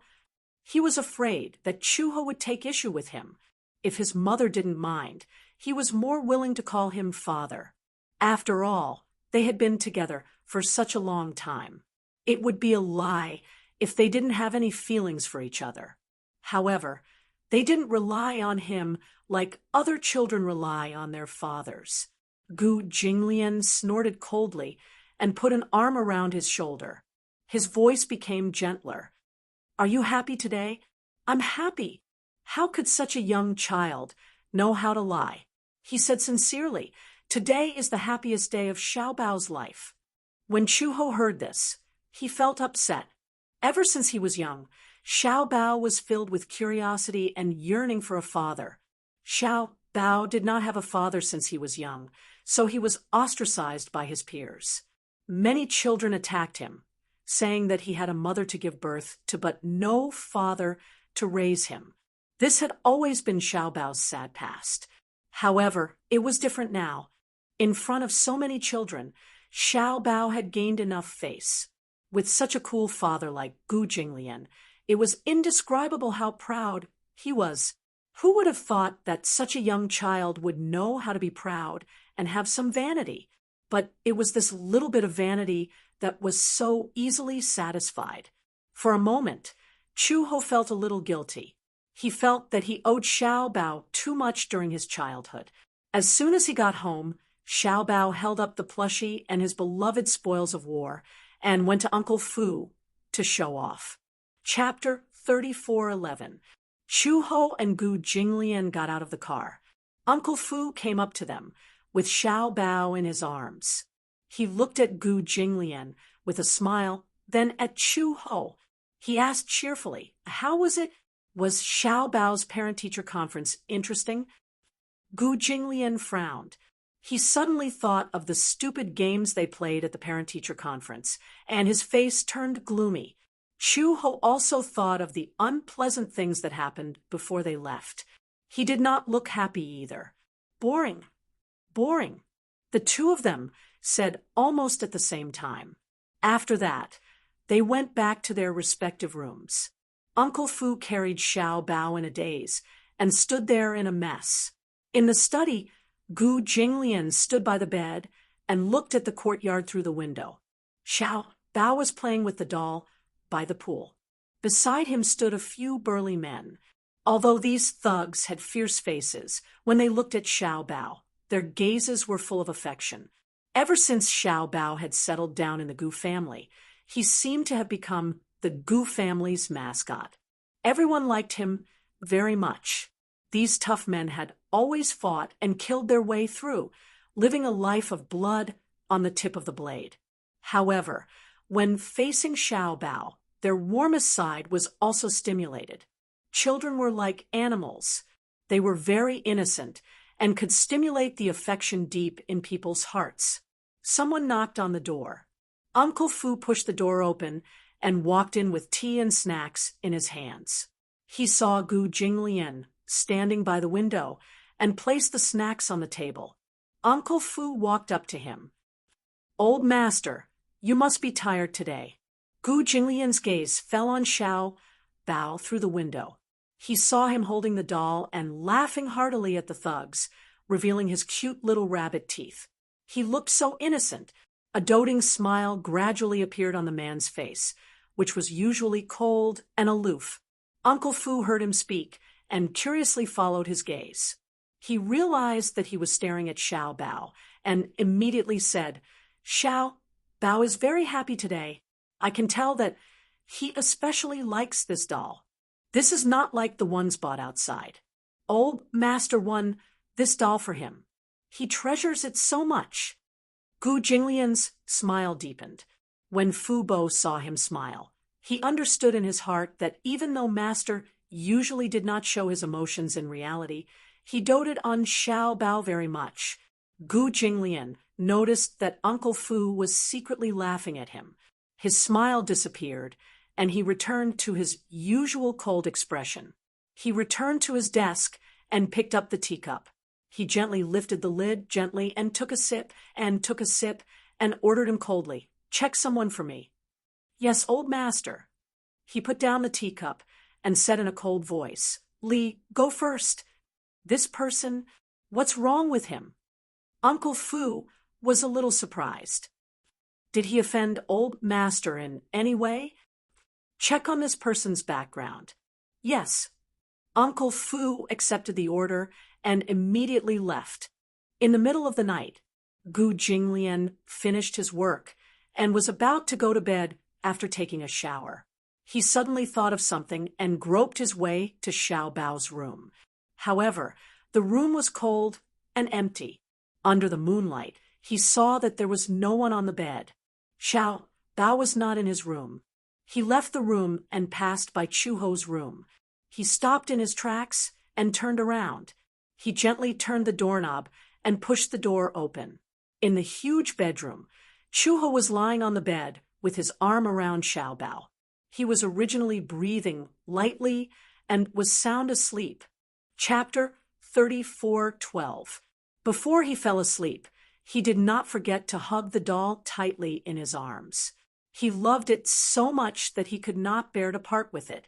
When she saw this, she felt helpless and did not know whether to laugh or cry. So she simply let him be. In a daze, she caught a glimpse of movement. She opened her eyes abruptly and looked in the direction of the sound. In the darkness, she saw a tall and slender figure standing quietly in front of the bed. The moonlight shone at his feet.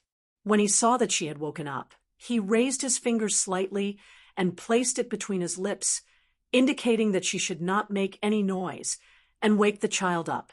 She did not know when Gu Jinglian had entered the room and walked to the side of the bed. She was careless. In the past, even the slightest movement would wake her up immediately. Unexpectedly, this time, she only woke up when he was close to the bed.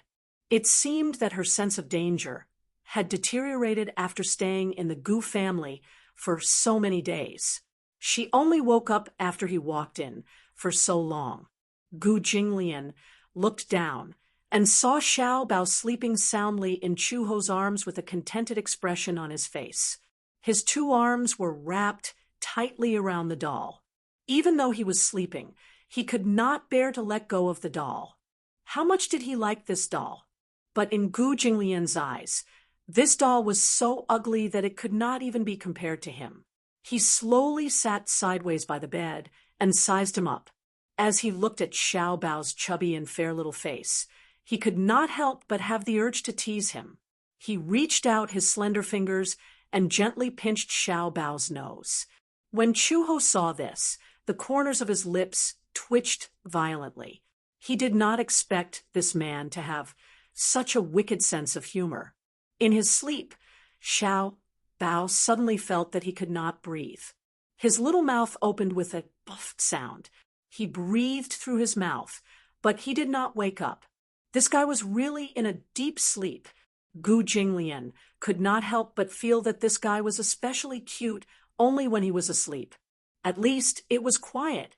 When the little guy's eyes were closed, his thick eyelashes were very obvious all of a sudden. Gu Jinglian leaned closer and gently stroked his eyelashes with his fingers. Even in his sleep, the little fellow sensed something strange coming from his eyelids.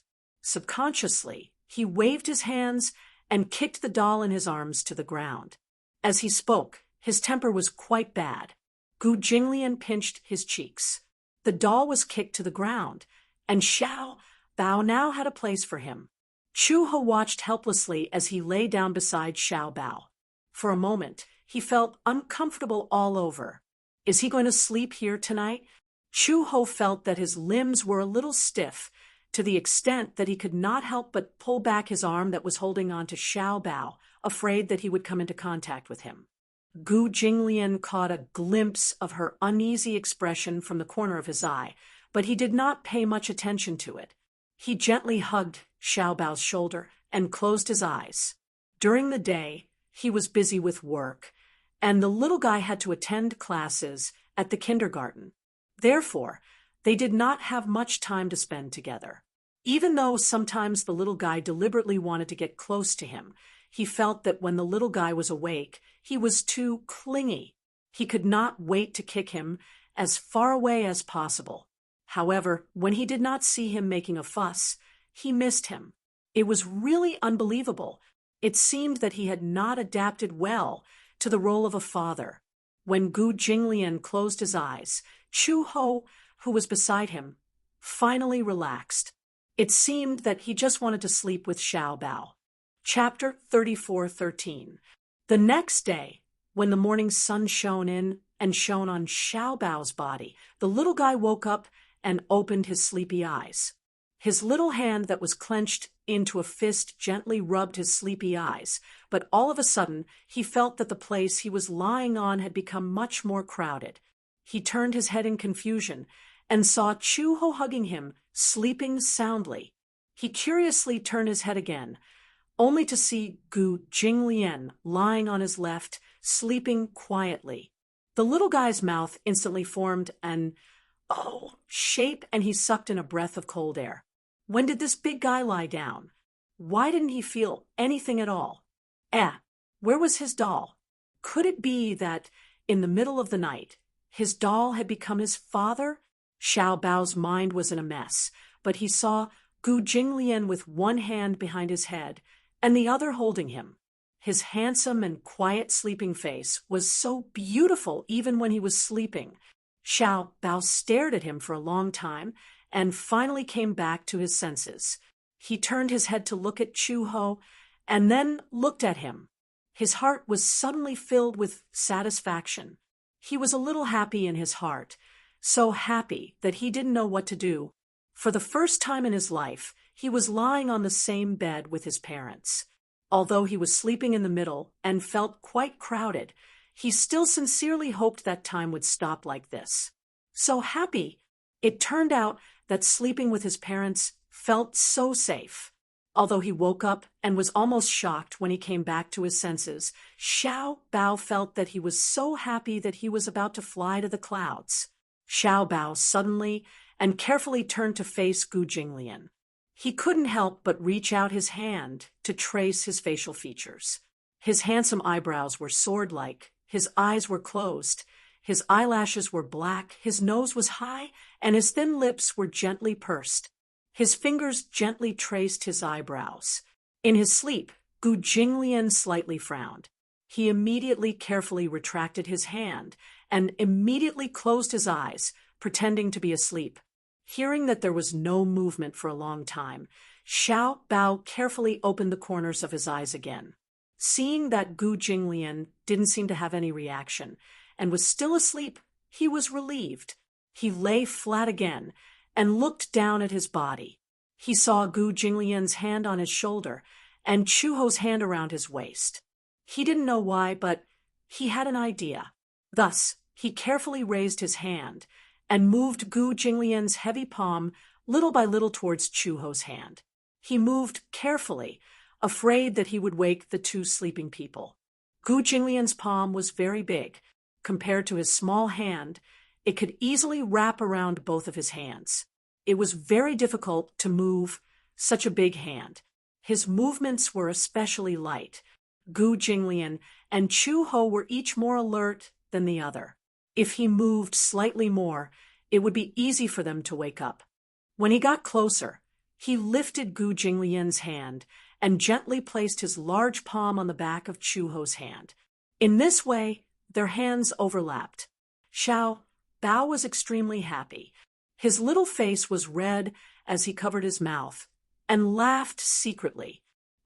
If only Daddy and Mommy were really so loving. Even in his dreams, he fantasized that Daddy and Mommy could truly love each other. In this way, the three of them could be together forever. In this way, he didn't have to worry about who to avoid. Although he now had Mommy and Daddy, the way they interacted with each other was very strange. Chapter 34:14. As Xiao Bao fantasized, he unknowingly felt a little sleepy. It was Saturday, so he didn't have to go to school. He closed his eyes and planned to have a good night's sleep. At 9 o'clock in the morning, Uncle Fu walked to Chu Ho's room and was about to wake them up when he opened the door. From afar, he saw three people lying on the bed. His eyes widened in shock, and he almost couldn't close his mouth. Master? When did he lie here? He remembered that when he went to the study last night, Gu Jinglian hadn't gone to bed yet. Why was he sleeping here? Uncle Fu's imagination ran wild. When he walked into the room, Chu Ho woke up with a start. She frowned. Before she opened her eyes, she felt another hand on the back of her hand. She glanced over from the corner of her eye and realized that Gu Jinglian's hand was on the back of her hand. She opened her mouth slightly in shock and couldn't come back to her senses. What was going on? Why did he put his hand on the back of her hand? The man opened his eyes. Before he came back to his senses, he vaguely sensed that something was wrong. There seemed to be something warm and soft wrapped in his palm. His gaze followed his hand, and he saw that his hand was on the back of Chu Ho's hand. For a moment, he was a little dazed. When he came back to his senses, he looked up. Their eyes met, but they quickly withdrew their hands. Gu Jinglian sat up on the bed immediately. He instinctively tugged at his tie, but his fingertips were clasping the lapels of his pajamas. He frowned and looked up. When he saw Uncle Fu standing at the bedroom door, he was stunned. What did he just see? What did he just see? He saw Master's hand on the back of Chuho's hand. Could it be? He couldn't help himself. Last night, it was impossible. Xiao Bao, the third wheel, was lying in the middle. However, it was an indisputable fact that the two of them had slept on the same bed. Uncle Fu looked at Gu Jinglian meaningfully. He suddenly realized something. Recently, Master rarely got close to other women. Ever since Xiao Bao settled down in the Gu family, he seemed to be cut off from women. And after Chu Ho moved into the Gu family, this situation worsened. Could it be that old master, just as Uncle Fu was imagining the countless possibilities, Chu Ho also sat up from the bed. His face was somewhat ashen as he stroked the back of his hand, seemingly very dissatisfied. She glanced at Gu Jinglian coldly. Her eyes seemed to say, "I didn't expect you to be such a lecherous man." Gu Jinglian's face darkened even more. He vented all his anger on Uncle Fu. "What are you standing there for?" Gu Jinglian said coldly, "Aren't you going to prepare breakfast?" Uncle Fu immediately nodded. Just as he turned around, he suddenly thought of something. He turned back and cleared his throat. Gu Jinglian stared at him. "What?" "Old master, breakfast is ready," Uncle Fu explained awkwardly. Gu Jinglian said coldly, "Have you done what I asked you to do?" "No. Why aren't you going?" "Yes, yes." "Old master, please calm down." Uncle Fu hurriedly left. Old master's temper, when he woke up, was too terrifying. He couldn't bear it. Xiao Bao woke up. When he opened his eyes, he saw that Gu Jinglian and Chu Ho were already awake and sitting by the bed. However, in such a large room, there was an inexplicable pressure that made one's heart palpitate. Chapter 34:15. Xiao Bao curled up. He felt that when he woke up, the atmosphere would be so tense. Gu Jinglian didn't look too good, and Chu Ho didn't look too good either. What was going on? They were clearly fine just now. Why did everything change the moment he woke up? Chu Ho sat on the edge of the bed. When she thought about how Gu Jinglian's hand was on the back of her hand when she woke up, she felt irritated. She instinctively reached out, pulled the blanket over, and wiped the back of her hand fiercely. "Pervert!" When Gu Jinglian heard this, his eyes couldn't help but darken a few degrees. Even though she didn't mention any names, it was obvious who she was referring to. "Pervert! To hell with it!" When he woke up and saw this scene, he was still baffled. Gu Jinglian was upset. He suddenly got up and left the room. Chu Ho saw his sullen back and became even more annoyed. Why did he look so angry? She hadn't even said anything. Xiao Bao carefully glanced at Chu Ho's expression and asked tentatively, "Mom, what's wrong? You seem to be very unhappy." Chu Ho said gloomily, "It's nothing. I dreamed that I was bitten by a dog." Xiao Bao's lips twitched. However, he was still young and didn't know what Chu Ho was insinuating. Xiao Bao got out of bed and changed his clothes. When he went downstairs, he saw Uncle Fu coming out of the dining room. He was about to call Gu Jinglian for dinner. Xiao Bao immediately went up to Uncle Fu and grabbed the corner of his shirt. He said uneasily, "Uncle Fu, Uncle Fu." Uncle Fu patiently squatted down in front of him and pinched his cheek. "What's wrong?" "Xiao Bao, have you noticed?" Xiao Bao hugged his neck and whispered in his ear, "Uncle and Mommy are sleeping on the same bed today." Uncle Fu nodded. However, the two of them seemed to be very unhappy. Xiao Bao felt wronged. What happened? The two of them were fine yesterday. Uncle Fu was speechless for a moment.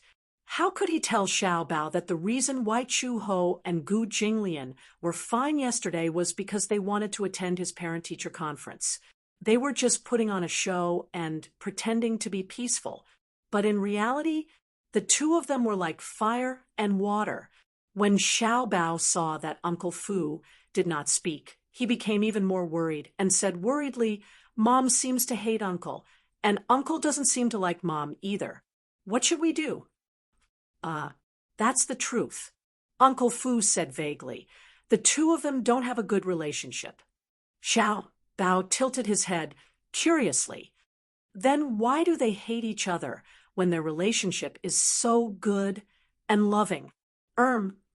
Uncle Fu choked for a moment and did not know how to answer this question. Xiao Bao continued to ask, since they hate each other, how did they give birth to me?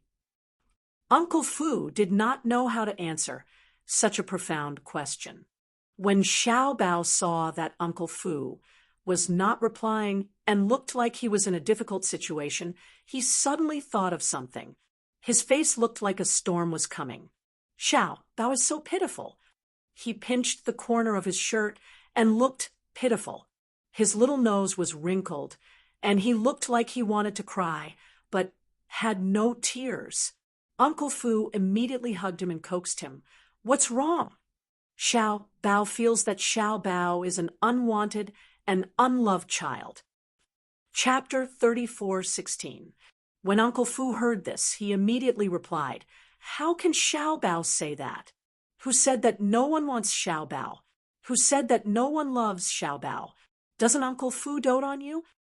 Whoa. It would have been better if he hadn't said this. Once he did, Xiao Bao opened his mouth and howled. Uncle Fu was caught off guard, and his eardrums almost exploded. Xiao Bao doesn't want Uncle Fu. Xiao Bao wants Papa. Xiao Bao wants Mama. Okay. Sure. Uncle Fu hugged him tightly and coaxed him. Don't cry. Xiao Bao, how can you think this way? Doesn't your Papa dote on you? Your Mama dotes on you too.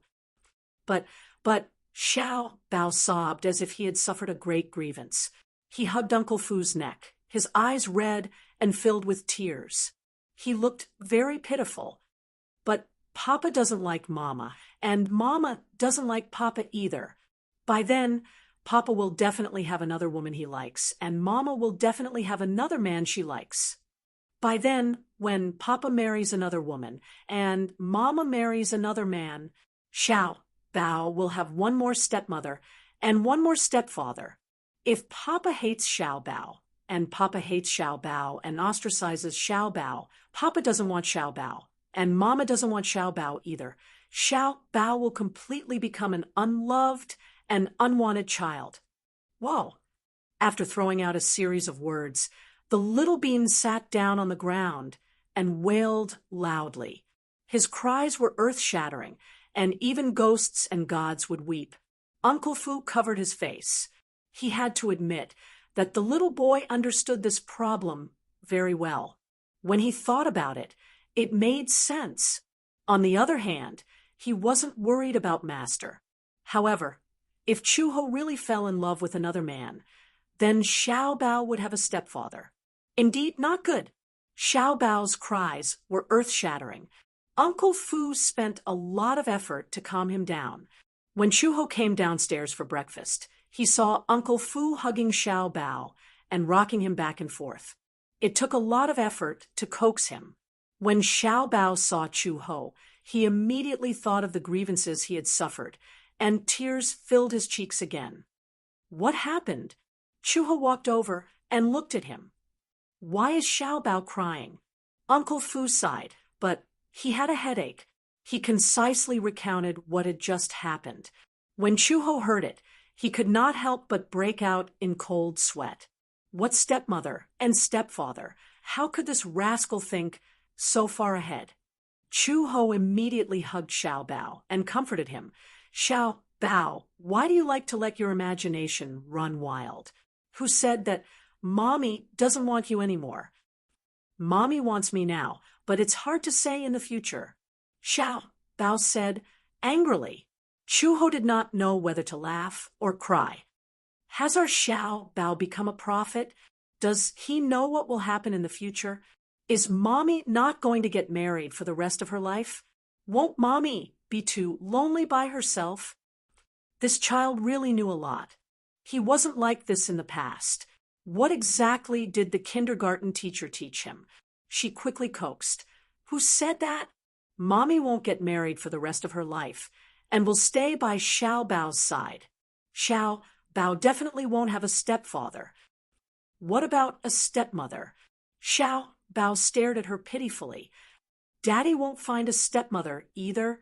This Chu Ho was suddenly put in a spot. This was hard to say. Chapter 34:17. Xiao Bao cried even harder. Chu Ho hugged him and promised, no matter what, Mama promises you that in this lifetime. Xiao Bao is the only baby. I will definitely not find a stepfather for Xiao Bao. Xiao Bao rubbed his eyes and looked at her suspiciously. Really? Yes, really. It can't be any more real. Xiao Bao happily threw himself into her arms. Only then did this end. Uncle Fu brought breakfast into the room. Gu Jinglian sat in front of the study table. Unexpectedly, he wasn't playing with his pen and ink. Instead, he was resting his head with his hand on his hand. No one knew what he was thinking about. Uncle Fu placed the breakfast on the table and pretended to mention it casually. Just now, Xiao Bao cried for a long time. It wasn't easy to calm him down. Upon hearing this, Gu Jinglian opened his eyes and asked in surprise, "Why is he crying again?" This guy seemed to be used to crying. Uncle Fu said in a roundabout way, "It's all because of Old Master." About me? Xiao Bao is worried that Old Master will find him a stepmother. Gu Jinglian's lips twitched violently, and he was speechless. Who said that I'm going to find him a stepmother? Uncle Fu smiled. Isn't it because the child is still young? It's inevitable that his imagination will run wild. The little guy is very sensitive. It's easy for his imagination to run wild. Tell him to relax. It's impossible. Gu Jinglian casually picked up his cup and took a sip of the black tea. Uncle Fu probed again. Then, Old Master, it's not that I want to say this, but it's still the same old saying. Now, in the entire Gu family, only Old Master's marriage matters are the most worrying. I've said it before. I'm not getting married. Gu Jinglian put down his cup and said coldly, "You don't have to worry about this." Uncle Fu sighed and said, "How can I not worry? Master, do you have a girl in mind?" "No," Gu Jinglian said without thinking. "Then how about Chu Ho?" Uncle Fu smiled. "What do you think of her?" "Nothing." Gu Jinglian gradually became impatient. "Are you here to talk nonsense with me?" Uncle Fu immediately looked down, shook his head, and said, No, it's just a passing mention. Get out." Uncle Fu was kicked out of the house. However, not long after, Gu Jinglian heard footsteps coming from the door. Then, the door was carefully pushed open, and a small head sneakily poked in. Gu Jinglian looked up, but from the corner of his eye, he caught a glimpse of a little girl sneaking into the room sneakily. What? Only when he spoke did Xiao Bao realize that his whereabouts had been discovered. He immediately straightened his body and smiled brightly. "Daddy," after yesterday's parent-teacher conference, he was almost used to saying this word. Gu Jinglian's ears were also pleased to hear this. However, he didn't have to think about it to know that the little guy's smile was so flattering that he must be up to no good. "I have something to report." Xiao Bao immediately walked to his side and lay on his lap. He asked curiously, "Daddy, do you think Mommy is pretty?" What kind of question was this? Gu Jinglian said coldly, "She's average." Then, "Do you think Mommy is good?" "Average." Xiao Bao was not satisfied and asked again, "Then, how did Xiao Bao come about?" Gu Jinglian was also choked by him. This guy seemed to have the ability to make others speechless. This question was really too difficult to answer. Chapter 34:18. Gu Jinglian gave a catch-all answer. "You'll know when you grow up." Xiao Bao racked his brains, but could not figure it out. "Don't always say that you'll wait for me to grow up, because even when I grow up, I don't understand why you don't want my mother when she's so good." Gu Jinglian. When I grow up, I don't know why you two gave birth to me, even though you two clearly hate each other. Xiao Bao hugged his thigh in distress and said sadly, Daddy, do you know? Xiao Bao thought that he didn't have a father when he was born.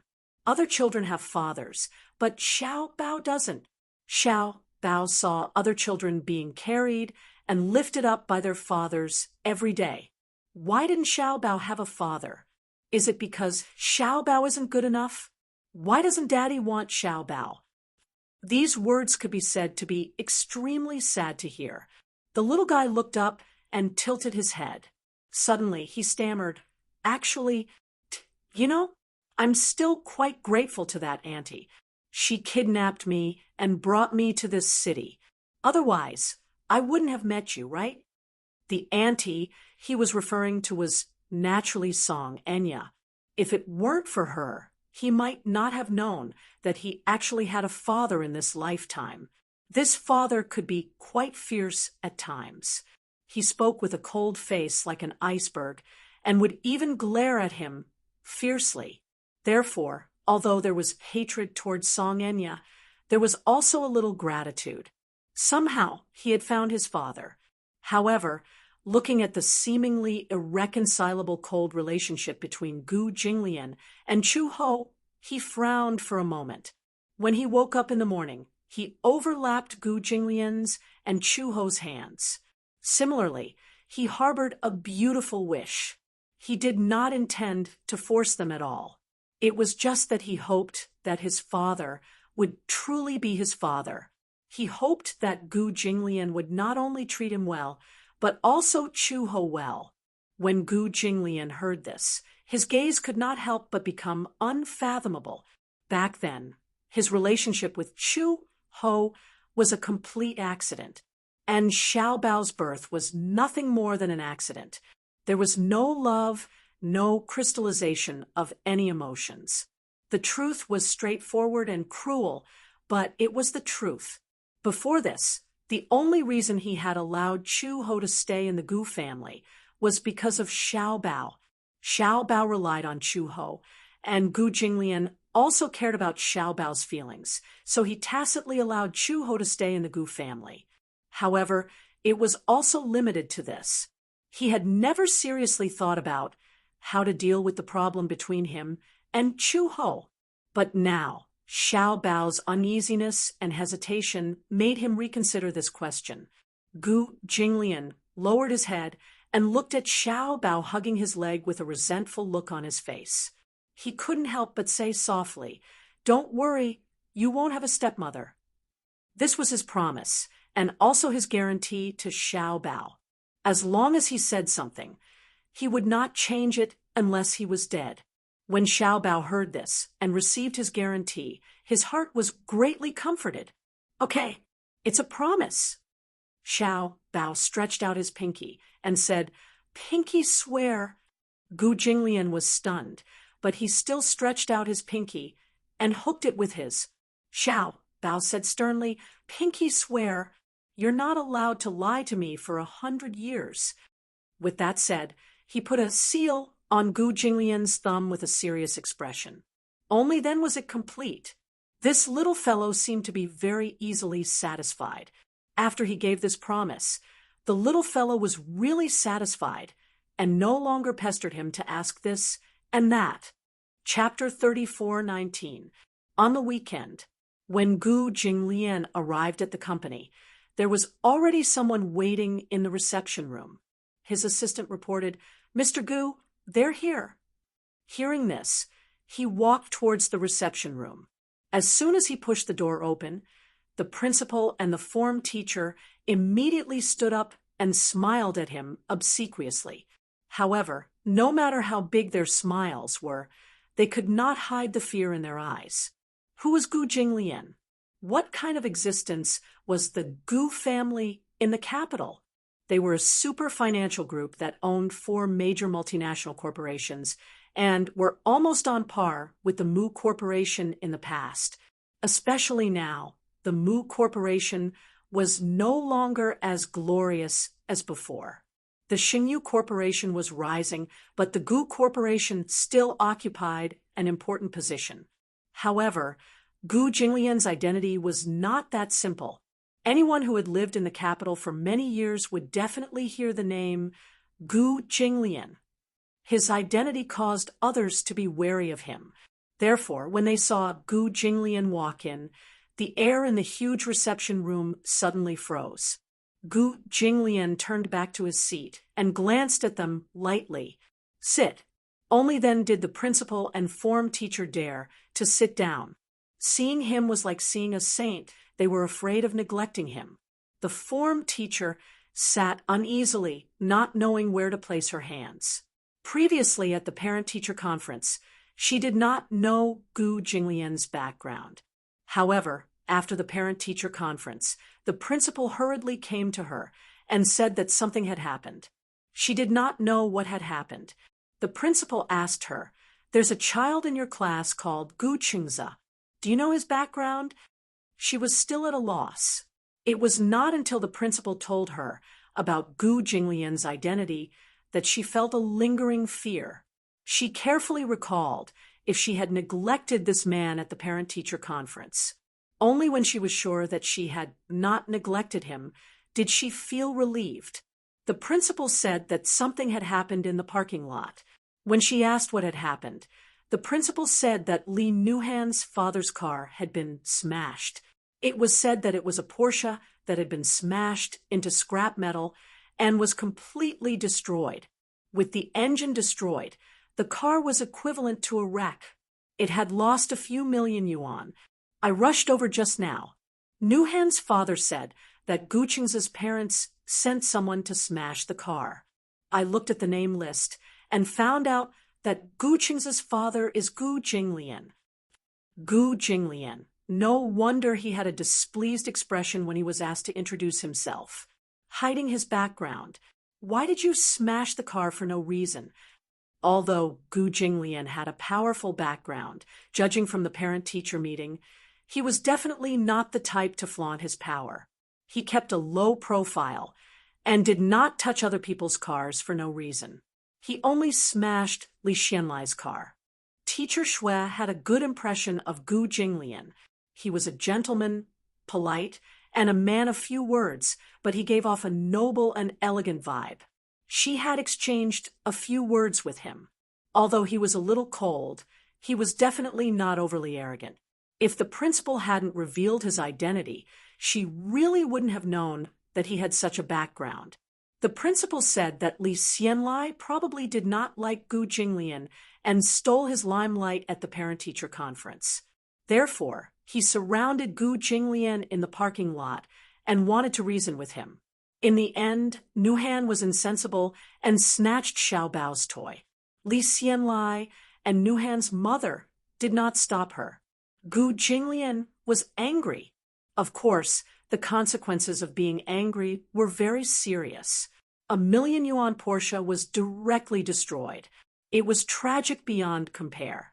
A car being destroyed was not scary, but what was scary was the aftermath.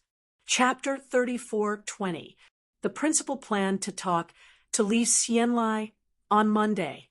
However, Li Xianlai brought Nuhan to the school on Saturday, saying that he wanted to transfer schools. Transfer schools. Li Xianlai did not mention the reason for the transfer. He only said vaguely, "There are some problems with the business, so we need to move out of town." The principal felt that this was not a simple matter, but Li Xianlai refused to say much. He only said that time was tight and that he needed to complete the procedures as soon as possible.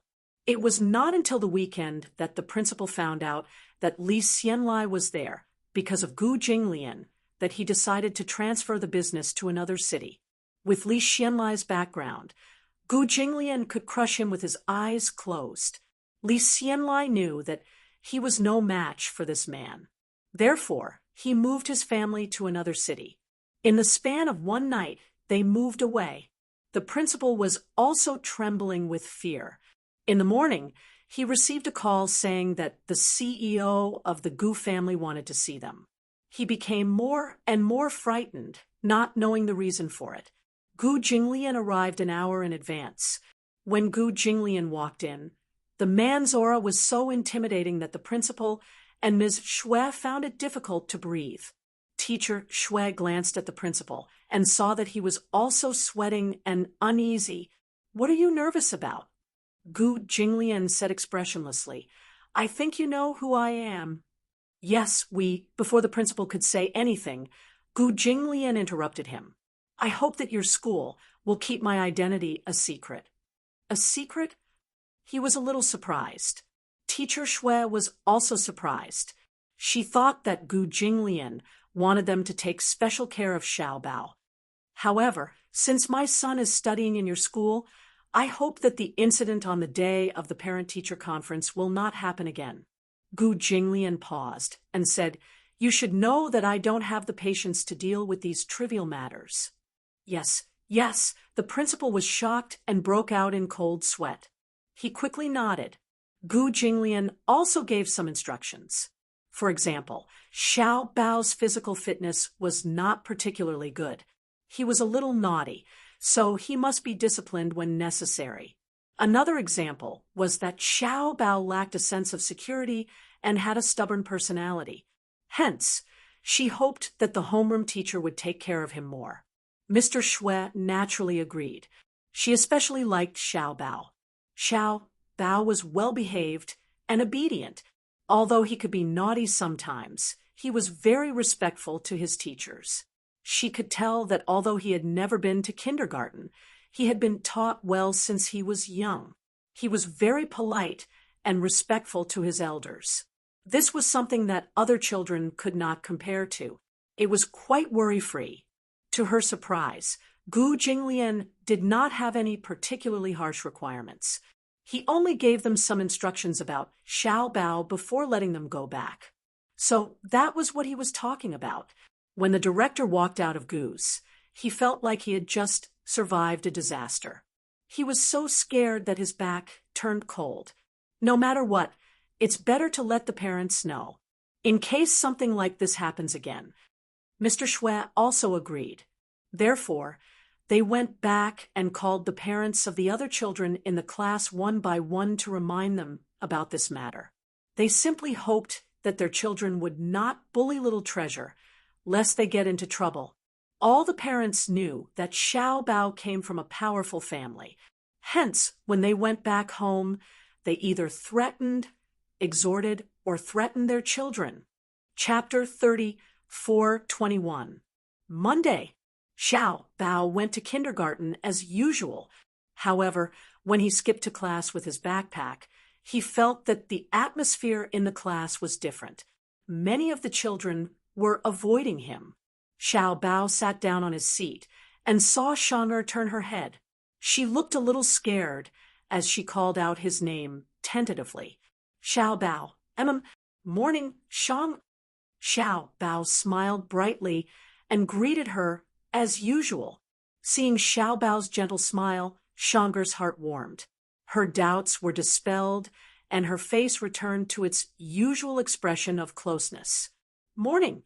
Xiao Bao looked around and saw that the other children were staring at him.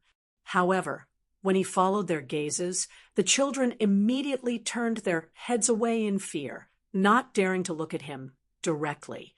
Even the child who usually bullied him, the fiercest, was careful around him. "So strange," Xiao Bao muttered strangely. "Everyone is so strange today. Why are they all looking at me secretly?" Xiao Bao. Shang'er looked around hesitantly. She suddenly stood up, took his hand, and pulled him out of the classroom. The moment the two of them left, the classroom burst into an uproar. "Wow, Shang'er is so bold. How would she dare? Shang'er is so amazing." Shang'er only let go of Xiao Bao's hand when they were far away from the classroom. "Shang'er, what's going on?" Xiao Bao scratched his head strangely. What can't be said in the classroom? Before Shang'er could say anything, Xiao Bao's eyes lit up, and he immediately said, I know. There must be some secret, right?" As he said that, he smiled and moved closer to her ear. "Shang'er must only want to tell Xiao Bao, right?" Shang'er was so angry that she didn't know whether to laugh or cry. She said, "Xiao Bao, don't you feel that something is wrong today?" Now that she mentioned it, Little Treasure also realized it. That's right, something's not right.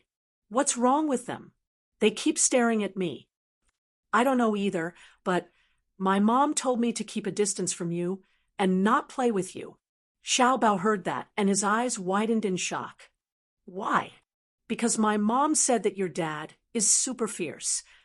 As she said that, the little girl revealed a fearful expression. Xiao Bao heard that, but he couldn't refute. A little. Shang'er heard that, and her heart ached. Is your dad also very fierce to you? It's okay. It's just sometimes. Yeah, he's a little fierce. Little Treasure immediately added, but it's still all right. But how did her mother's mom knew that his dad was fierce?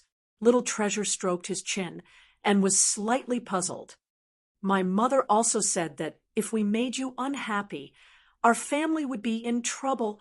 So, she told me to keep a distance from you. Shang'er said fearfully, Xiao Bao, I really like to play with you, but my mom won't let me. But I still want to play with you. If I don't do well, don't be angry, okay? She had a pitiful look on her face and was very careful. Xiao Bao tugged at her little hand and pursed his lips. I also like to play with Shang'er. Shang'er, don't listen to your mom.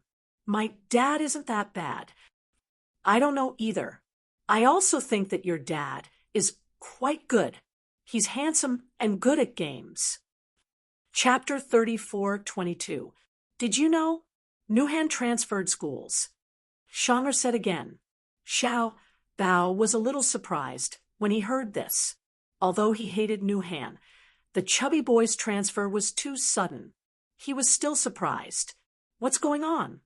I heard that he made your father angry, so he was forced to transfer schools. I heard this from my mother too. Xiao Bao was suddenly in a daze. Recalling the incident in the parking lot, it was true that Nuhan's family was unreasonable and even snatched his toy. He could tell that his father was very angry. However, he couldn't have transferred schools because of such a small matter, right? Xiao Bao naturally did not know that Gu Jinglian had sent people to smash Nuhan's father's car into pieces. Hence, he felt that Nuhan's family was making a mountain out of a molehill. Shang'er was too lazy to think about it. She said to Xiao Bao, I don't care anymore. No matter what, we'll always be good friends, right? Of course. Shang'er will always be my good friend. Xiao Bao held her hand. The two little kids looked at each other and smiled. The two of them returned to the classroom hand in hand. However, they saw the other children looking at Shang'er and Xiao Bao with awe and fear in their eyes. Why does Shang'er still dare to hold hands with Xiao Bao? Shang'er is so pitiful. Don't tell me she likes Xiao Bao. It can't be. When Xiao Bao returned to his seat, he felt countless pairs of eyes staring at him from behind. It was like being pricked by needles. This feeling was very strange. It was as if he had suddenly become an outcast and was being ostracized. Xiao Bao turned around, feeling wronged. However, he saw the children immediately shrink their shoulders, looking very afraid of him. Was there a need to be like this? During lunch, Xiao Bao sat in his seat. Other than Shang'er, the other children stayed far away from him. During the afternoon nap, teacher Shui moved the child sleeping with him to another bed. Xiao Bao did not sleep for the entire afternoon. He sat up and looked at the other beds. The other children were sleeping together. Only he seemed to be left out by the world. How could this be? How did he become an outcast for no reason?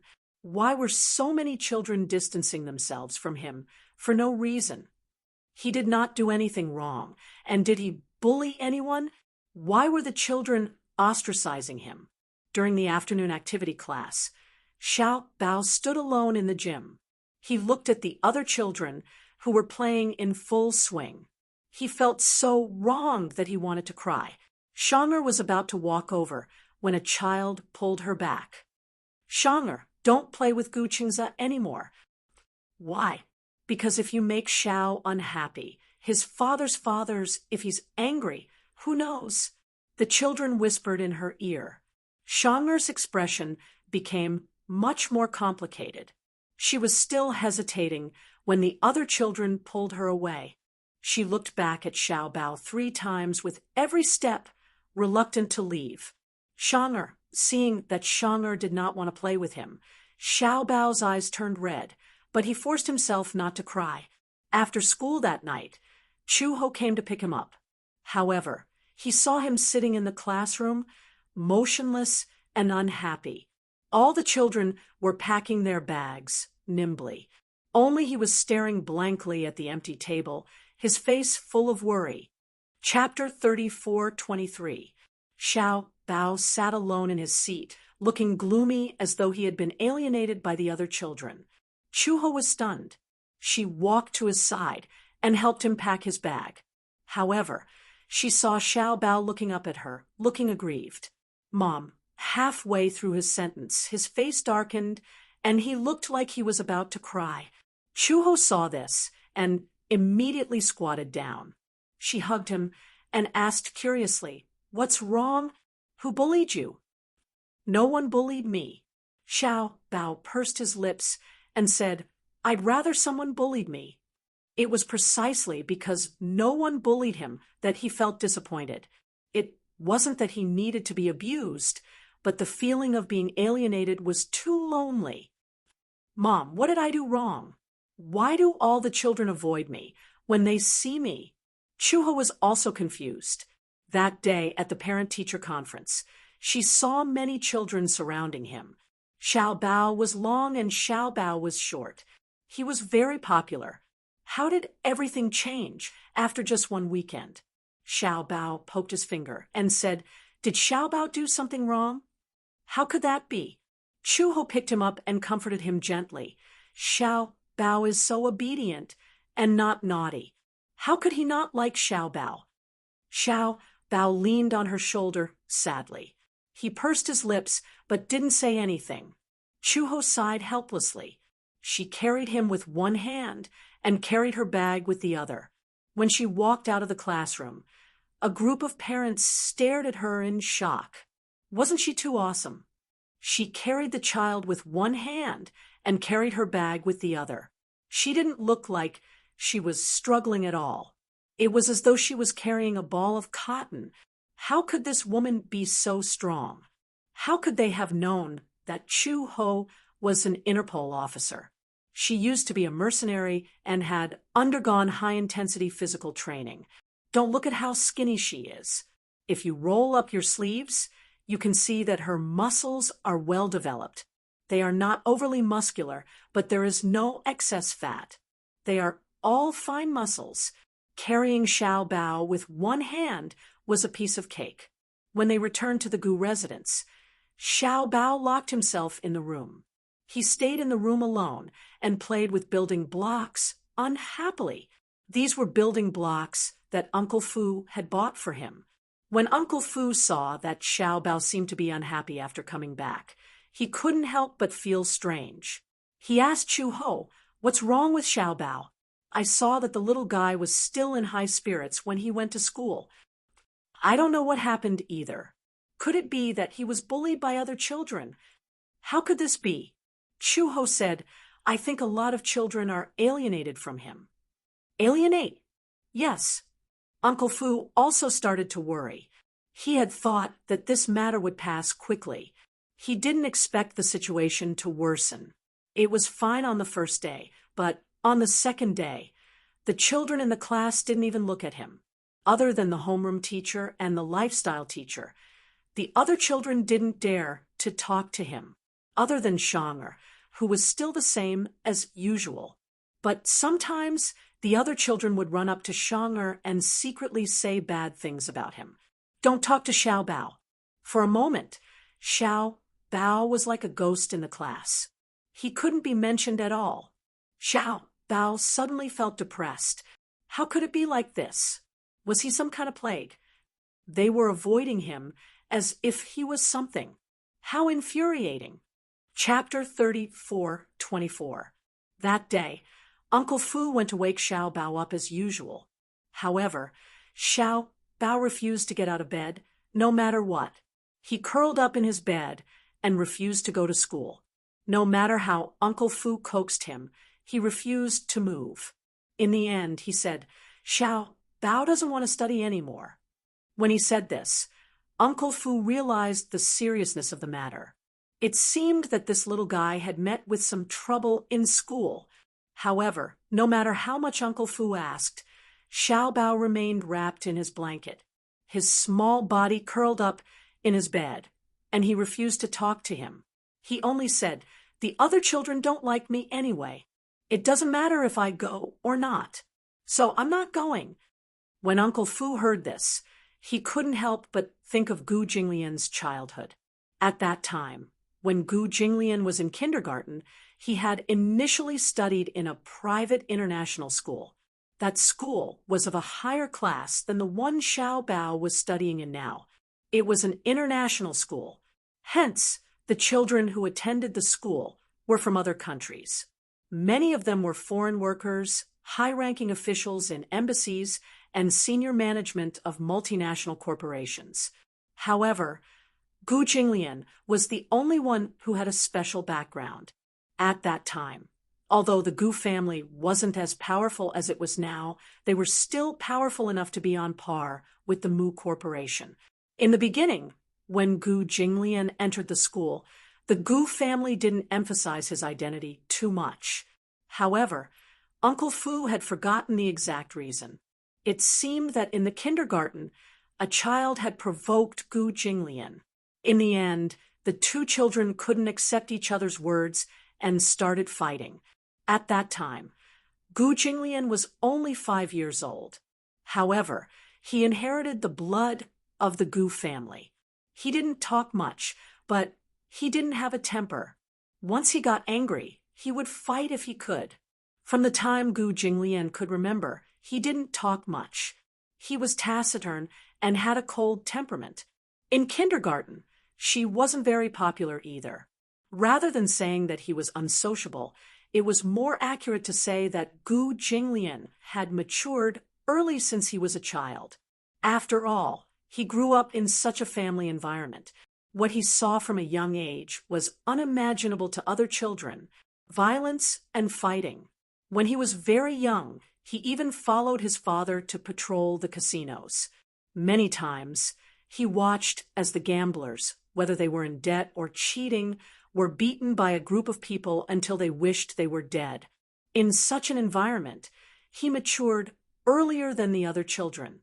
In comparison, other children at this age were innocent and naive. As a result, there was a very deep generation gap. Gu Jinglian, on the other hand, disdained to interact with those children. The arrogance in his bones made him isolate himself. However, after entering kindergarten for a period of time, his cold personality had slightly improved. However, during that fight, he was careless and didn't know how to control the strength in his hands. As a result, the child was covered in cuts and bruises. 5-year-old children had always been good at imitating. Whatever the adults did, the child would watch from the side and imitate them. Usually when children fought, they would either grab the child's clothes or give him a soft punch. However, Gu Jinglian pushed the child to the ground, picked up a small stool, and smashed it directly on him. His violent personality scared all the children in the class. However, Gu Jinglian didn't know that fighting like this was wrong. Chapter 34:25. What right did he have to give in to a weakling? When he fought, he also used all his strength, but Gu Jinglian was even more ruthless. Ever since that incident, little Jinglian was immediately quarantined by the children in class and became a dangerous person in everyone's eyes. From that day onwards, his character returned to his former cold, arrogant, and taciturn personality. No one could fit into his world anymore. When he reached primary school, Gu Jinglian no longer went to school. Instead, he hired a private tutor and studied at the Gu residence. At that time, the Gu family even specially built a private school. Uncle Fu did not expect that Xiao Bao would repeat the same mistake. This was not what he wanted to see. He only hoped that Xiao Bao could grow up safely and healthily like a child from an ordinary family. Seeing that Xiao Bao was really unwilling to go to school, Uncle Fu did not force him. Shu Ho stayed at the Gu residence to accompany Xiao Bao, while Uncle Fu rushed to the casino. Master Gu, spare me, I won't do it again." A man's wailing and howling could be heard from the side room of the casino. Gu Jinglian sat calmly on the sofa, holding the teacup lid and gently taking a sip. Beside him, a few thugs picked up iron rods and smashed this person. "Didn't I warn you and give you 5 days to return the money? Do you really think we're a charity organization? Not only are you not returning the money, you're even running away? Where do you think you're running to?" The gambler hugged his head and curled up into a ball on the ground, trembling. He was beaten black and blue and had several broken bones all over his body. "Masters, spare me! I won't dare to do it again. I won't dare to run away again. I won't run away again." This gambler owed the casino a few million yuan and had been in debt for 2 years. With the interest compounding, the principal and interest amounted to tens of millions of yuan. Gu Jinglian said that he did not want him to return the principal and interest. At least, he would be forgiven if he returned the principal and added 1 million yuan in interest. This was already considered extremely benevolent. In the end, after giving an ultimatum, this guy actually wanted to run away. However, the capital was so big, and the Gu family's influence spread throughout the capital. Every little movement was under their control. Where could he run to? It didn't take much effort to capture him. Naturally, he had to teach him a lesson. The casino had 2 major sources of income. One was the probability advantage of the game. Don't talk about winning and losing, and don't brag about your amazing gambling skills. Gambling skills were a part of it, but it wasn't invincible. Regardless of the rules of the game, the banker's win rate was always above 60%. Other than that, the other part was through the use of high interest rates to become an objective source of profit. Usually, gamblers would want to make more money after winning money at the gambling table. Some games had a high threshold, so borrowing money was a natural thing to do. And those who lost money would naturally be unwilling to accept it. Therefore, they would also want to borrow money to win back the money they lost. They could not rule out the possibility that they were really lucky and won the money back. However, the money they won might not even be enough to pay the interest. If the winner continued to gamble, it was very likely that he would lose everything in an instant and fail at the last hurdle. In other words, very little of the casino's money flowed out. It would always be a cycle. However, some people just could not see through it. There were many people who lost their family fortune overnight. Very few people could leave the casino triumphantly. Chapter 34:26. When Uncle Fu pushed the door open and entered, the man was already on his last breath and was being dragged out. When Gu Jinglian saw him, he raised his eyebrows and asked, "Why are you here?" "Old master, something has happened." Uncle Fu said vaguely, "What's the matter?" He walked over to Gu Jinglian's ear and whispered a few words. When Gu Jinglian returned to the Gu residence, he went upstairs and hurriedly pushed open the bedroom door. He saw Chu Ho sitting by the window with a helpless look on his face. On the bed, the blanket was bulging. Xiao Bao was curled up under the blanket, motionless. This guy, Gu Jinglian, walked over and sat down on the side of the bed. He patted the bed gently with his large palm. The blanket was opened slightly. A pair of red eyes looked out through the opening. When he saw that it was Gu Jinglian, his eyes reddened even more. His eyes were filled with tears, and he looked extremely aggrieved. Gu Jinglian glanced at him, and his tone became gentler. "What's the matter? Why won't he go to school?" Xiao Bao sullenly shrunk back under the blanket. Even his eyes were not exposed. Gu Jinglian seemed to be deep in thought. He looked at Chu Ho, as if asking him what had happened with his eyes. Chu Ho said frankly, he won't say anything.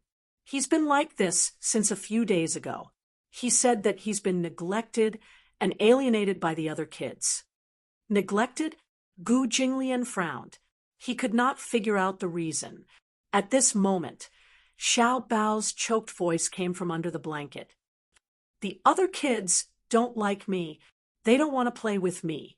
They're afraid of me. They hate me. They say bad things about me." Gu Jinglian lifted the blanket and saw Xiao Bao curled up on the bed with his arms wrapped around his knees. His face was wet with tears, and his eyelashes were clumped together because of his tears. His little mouth was puckered, and he looked extremely aggrieved. He stubbornly wiped away his tears, but new tears flowed out. Gu Jinglian could not help but feel sorry for her. He spread out his body and patted his thigh lightly. "Come here." When Xiao Bao heard this, he was initially unmoved. However, after hesitating for a while, he finally crawled to his side on all fours. Gu Jinglian said, "Daddy, carry me." For some reason, because of these 3 words, Xiao Bao's nose became even more sour. Grievances welled up in his heart, and he burst into tears. He crawled into Gu Jinglian's arms and wrapped his 2 small hands tightly around his neck. His hands were wet. What was that? Gu Jinglian frowned. He had a perverted obsession with cleanliness. His hands were sticky, and he could tell from the touch. His hands were wet with tears. Then she heard him sniff hard. Gu Jinglian's frown deepened. Not just tears. And his snot. The alarm bells in Gu Jinglian's head rang loudly. When Chu Ho saw this, he almost could not help but break down. One had to know that Gu Jinglian's obsession with cleanliness was quite perverted. In the past, there was a subordinate who touched his table without washing his hands. Gu Jinglian flew into a rage on the spot and sent people to disinfect the entire room 3 times. That subordinate was so scared that he was trembling in fear, afraid that he would lose his hands. Not to mention Xiao Bao's hands that were stained with tears and snot. Chu Ho was worried that Gu Jinglian would suddenly fly into a rage. However, the man endured it desperately and kept taking deep breaths. Xiao Bao did not see Gu Jinglian's completely ashen face. He hugged the back of his neck tightly and whimpered bitterly, "I don't want to be hated. Sob, sob, sob." Chapter 34:27. Now that Gu Jinglian was here, Xiao Bao was finally willing to speak. He sobbed as he recounted what had happened. It turned out that all the children in the class thought that he was the one who had caused Nuo Han to transfer schools. It was not that the children liked Nuo Han, but because of what had happened to Nuo Han, they were afraid of Xiao Bao. They might not have seen how Nuo Han had ostracized Xiao Bao. They only thought that if they played with Xiao Bao and angered him, then one of them would be the next to transfer schools. For a moment, Gu Qingzi's name seemed to be regarded as a devil. All the children began to fear him from the bottom of their hearts. Xiao Bao felt extremely wronged.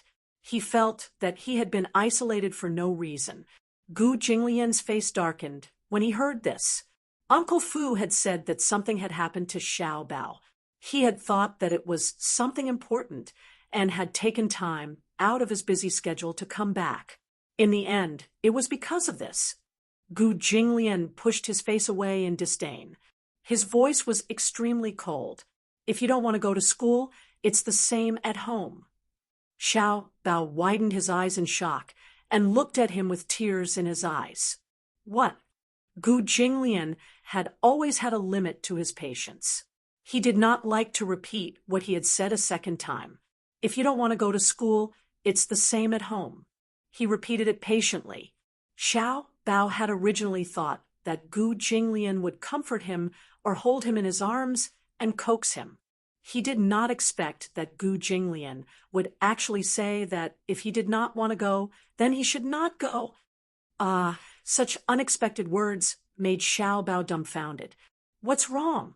Gu Jinglian raised his eyebrows. You don't want to go? It's the same at home. Even if he did not study or go to school for the rest of his life, Gu Jinglian would still hire the best tutor for him. A diploma was important, but in Gu Jinglian's eyes, it was not worth mentioning. For him, some things that were too formal could be settled with money and power. In other words, Xiao Bao could stay in the Gu family and hire a tutor to teach him culture. When he became an adult, he could buy an honorary certificate from a famous university. There was no difference. Tomorrow, I'll get Uncle Fu to find a teacher for you. Just stay at home. No. After hearing what he said, Xiao Bao felt indignant. He muttered, I want to go to school. Then why didn't you go to school today? Gu Jinglian asked. Xiao Bao was speechless for a moment. Gu Jinglian said, there should be a limit to how willful you can be. If you want to go, then go. If you don't want to go, then don't go. He had to be responsible for his own decisions. You still want others to be responsible for you? Xiao Bao. He felt so wronged after being reprimanded. However, he did not dare to defy Gu Jinglian's authority. In Xiao Bao's eyes, Gu Jinglian's words were very authoritative. His words were almost like an iron law. Perhaps this was the difference between a father and a mother. The image of a father in a child's heart was great and intimidating. Some things that worked for Chu Ho might not work for Gu Jinglian. How could he not see Xiao Bao's intentions? He had been wronged in school and came home to vent his grievances. Then, through him, the matter would be resolved perfectly. However, he did not want Xiao Bao to rely on him too much. Chapter 34:28.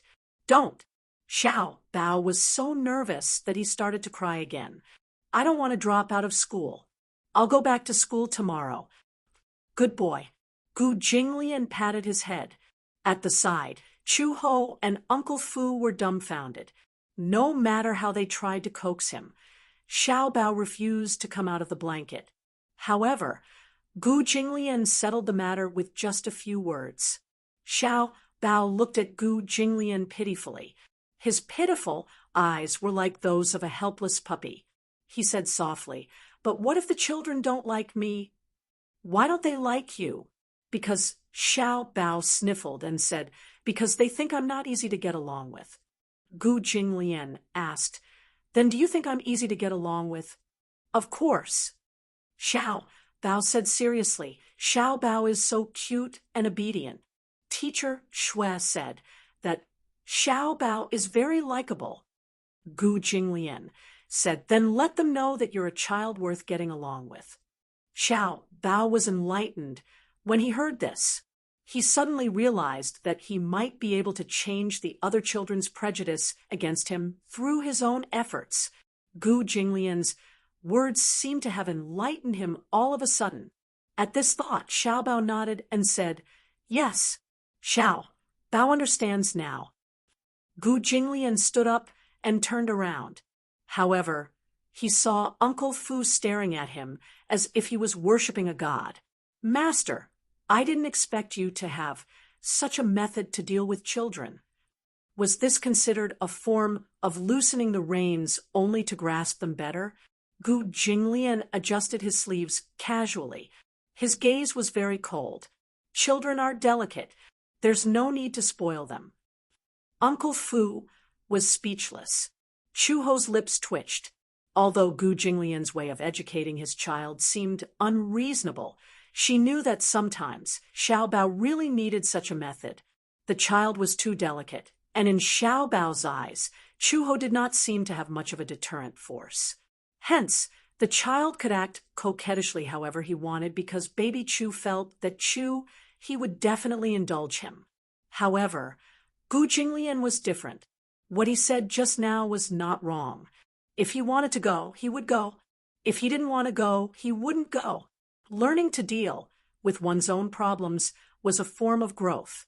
He was his father, but he would not spoil him blindly. This was his principle. She didn't expect him to have such a good view of educating children.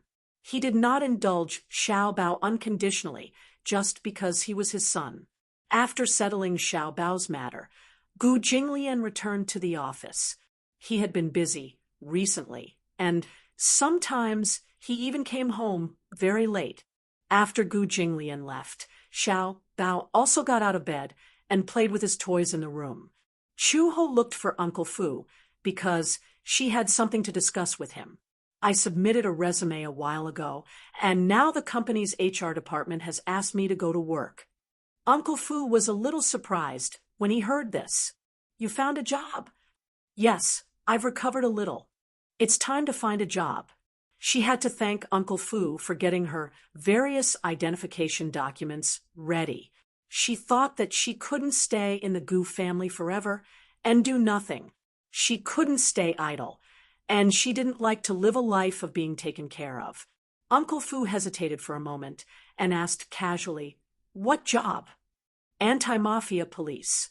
What the hell? Uncle Fu was confused. There was no need to elaborate on Gu Jinglian's identity. Chapter 34:29. One black and one white, the other black and white, the other black and white. It was simply wonderful. Chu Ho saw that Uncle Fu's expression was a little strange and couldn't help but ask, "Is there a problem? Are you sure you want to do this job?" Uncle Fu said vaguely, "Old master will be very angry if he finds out." "What right does he have to be angry?" Chu Ho said unhappily, "Do I need to ask for his opinion on what kind of job I want?" Cough, cough, cough. Uncle Fu cleared his throat and said, "Xiao Bao must be the most special child." "Why do you say that? Dad is black and Mom is black and white." This. Uncle Fu looked a little embarrassed. Chu Ho was speechless. At night, Gu Jinglian returned to the Gu residence from the company. He had just gone upstairs when Uncle Fu saw that he was back and immediately went up to him. "Old master." He saw that Uncle Fu looked hesitant and didn't know what was going on. He raised his eyebrows and thought that something had happened to Xiao Bao again. "What is it?" "It's like this." Uncle Fu cleared his throat and wanted to talk to him about this matter. "Chu Ho has found a job." Gu Jinglian was slightly stunned when he heard this. Why is she looking for a job? She said that she wants to rely on herself to support herself. Uncle Fu said truthfully, during this period, Chu Ho had been idle at home because of her health and did not have any source of income. All her expenses were paid by the Gu family. Sometimes, Chu Ho would pick Xiao Bao up from school, and Xiao Bao would ask her to buy him any toys that he wanted. However, she didn't have any money on her. Many times, she had to bite the bullet and ask Uncle Fu to buy the toys for her. Then, Uncle Fu would buy the toys for her. It wasn't that Uncle Fu didn't want to give her money, but she felt that it was too embarrassing to take someone else's money. Chu Ho had a strong personality and never liked to live under someone else's roof. Therefore, after her health improved a little, she submitted a few resumes. In fact, the police station did not have an anti-gang position, but most police stations would have an anti-gang department. Thus, the Anti-Mafia Police Department was created. However, the organization of the Anti-Mafia Department was different from that of the ordinary police. This department had even stricter requirements for the police. Other than skills and mobility, all other qualities had to be taken into consideration. However, the salary was not much higher, but it was a very dangerous job. Walking in the rain of bullets, it was rare to get injured, but it was common to lose one's life. Therefore, most of the people who were recruited for this profession were retired soldiers or those who were transferred from the special forces. Therefore, this position was not very glamorous, and it was very difficult to recruit anyone. After all, the mindset of young people nowadays was different from before. Their lives were above everything else. As an outstanding police officer of the Interpol, Chu Ho was naturally qualified for this job. Gu Jinglian seemed indifferent and asked casually, "What kind of work?" Uncle Fu said cautiously, "Police." Gu Jinglian was stunned. He turned around and looked at him in surprise. "Police? Yes, I heard that it's the anti-mafia police." Gu Jinglian was speechless. How dare she? Who does she want to go against? Uncle Fu was speechless. Gu Jinglian said unhappily, "Why did she want to do this job for no reason?" "Because there's no income." Chapter 3430. Previously, when Chu Ho was still recuperating, Uncle Fu had asked Gu Jinglian for advice. After careful consideration, he decided to let Chu Ho stay for Xiao Bao's sake. Moreover, he instructed Uncle Fu to transfer $3 million to her account every month.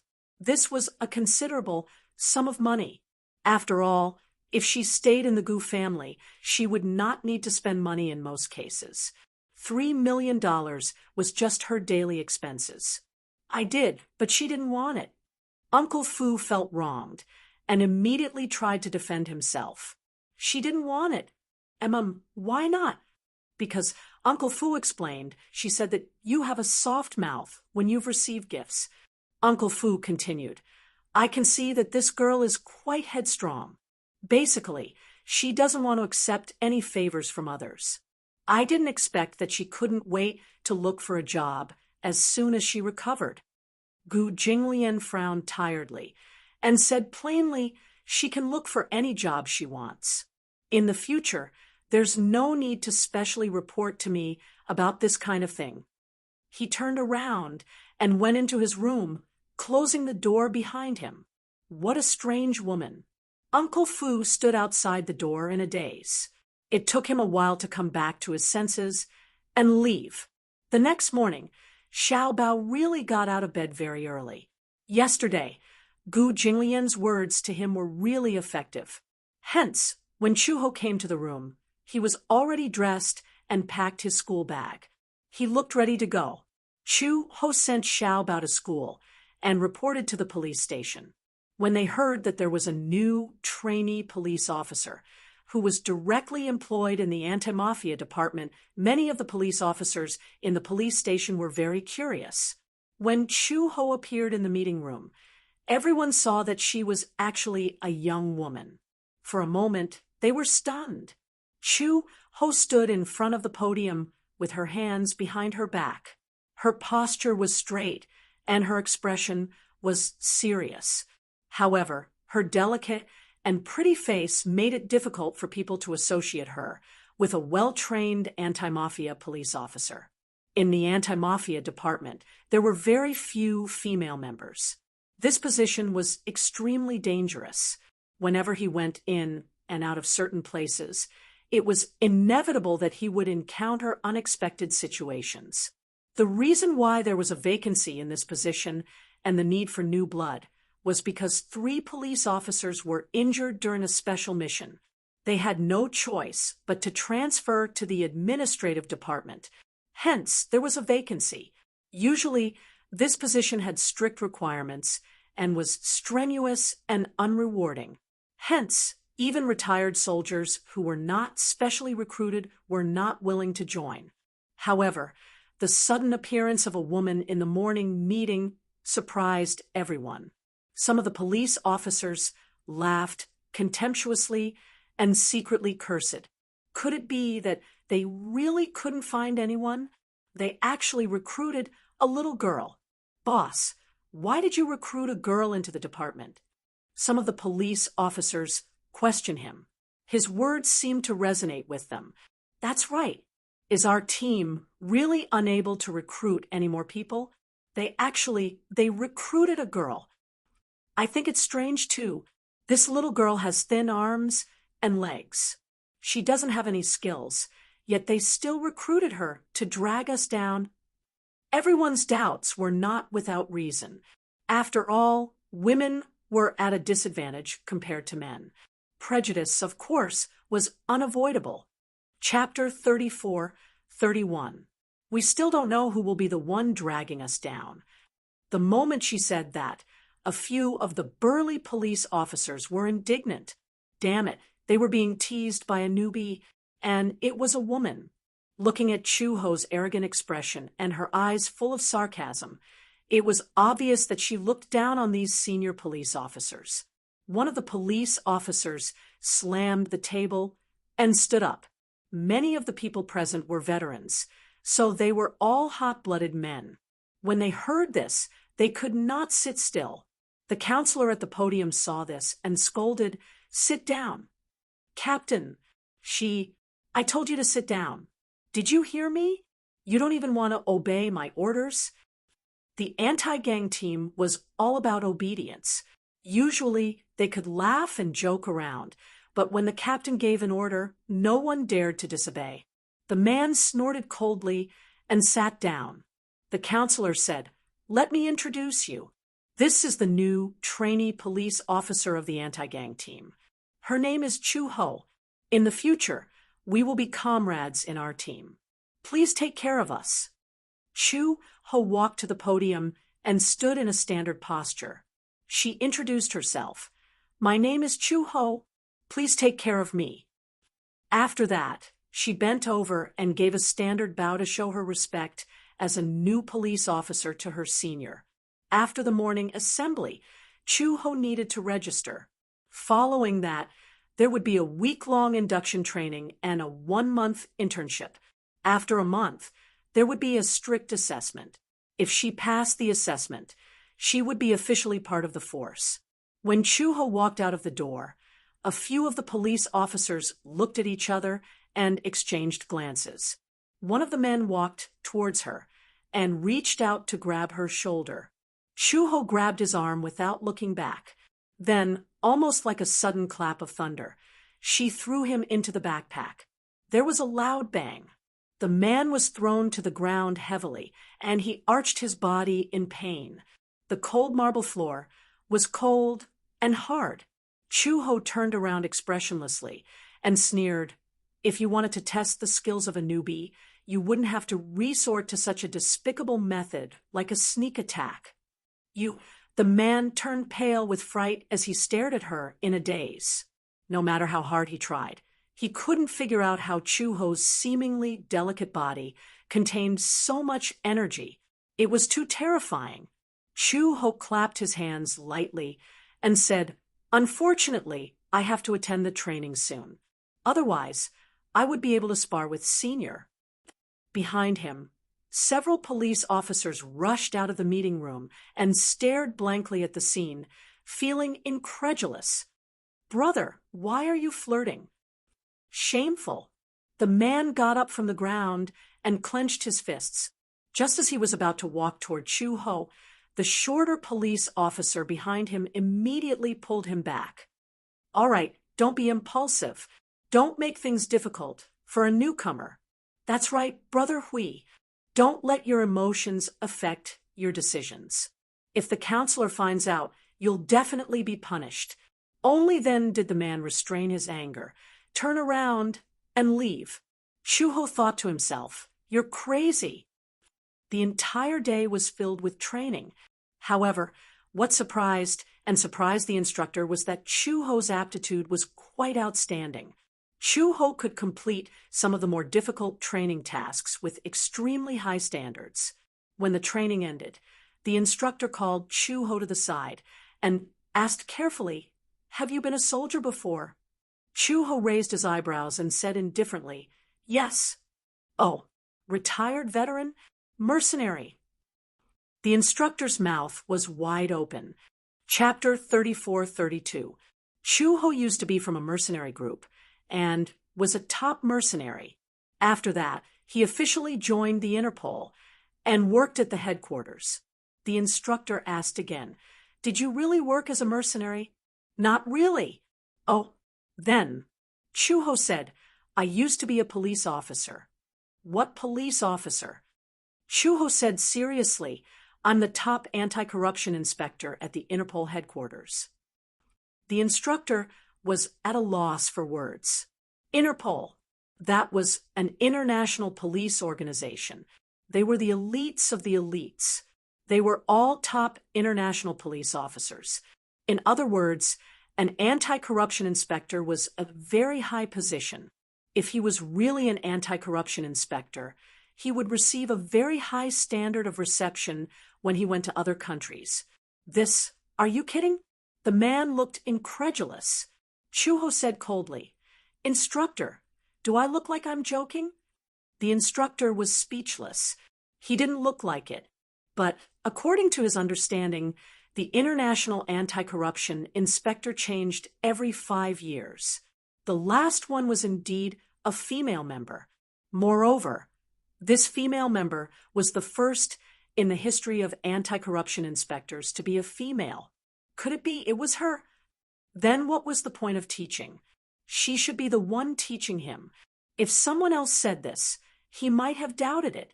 However, Chuho was so outstanding that he announced his graduation in 1 day, because she didn't need to receive any training at all. As soon as Chuho left the police station, the instructor ran to the counselor to ask where Chuho came from. The political and law exam. The application form was submitted directly from the entrance of the official website. Then she took the political and law exam and was directly admitted. What's wrong, Instructor Jean? Is there a problem with her? You let her take part in the induction training. She should be the one to train us. Chuho arrived at the kindergarten on time. At the door of the classroom, he saw Xiao Bao packing his bag. Shonger saw Chuho outside the window and exclaimed, Xiao Bao, your mother is here to pick you up. Xiao Bao raised his head. His gloomy face finally regained some color. He carried his backpack and walked out of the classroom. He threw himself into Chuho's arms, looking a little aggrieved. Mom, the kids are still ignoring me. On the way back, Xiao Bao was still unhappy. When Chuho asked him again, Xiao Bao finally said, I tried to talk to them, but they kept away from me as if I was a big monster. He did as Gu Jinglian said, and tried his best to be responsible for his own affairs.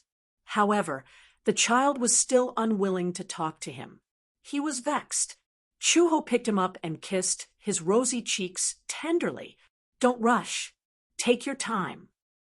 Chuho suddenly asked, Your birthday is coming up.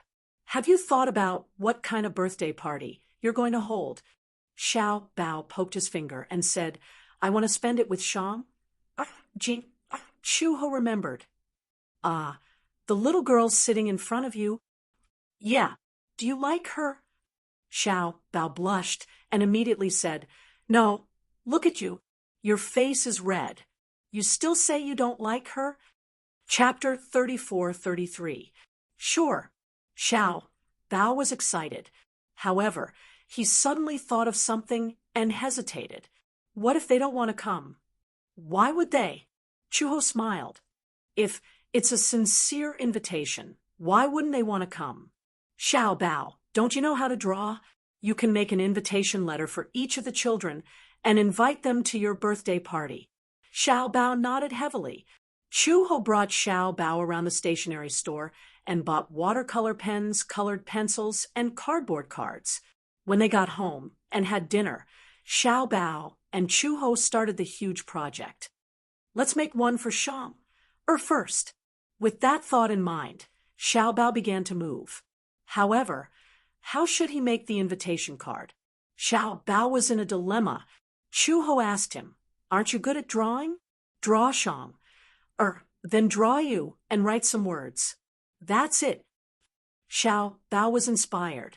Hence, he held the pencil and started to draw stroke by stroke. When Uncle Fu walked in, Xiao Bao had already finished drawing Shang. He had a strong talent for drawing, although the Shang he drew was not as realistic as the sketch, the cartoon version of Shang, had a pair of big watery eyes, a small nose, and cherry lips. She was wearing a beautiful dress and standing in front of a beautiful castle. Xiao Bao added himself. The two of them were holding hands and flowers were blooming in front of them. It was a childish romance. Chuho thought to himself, when this kid grows up, he'll definitely be good at getting girls to like him. I'm done.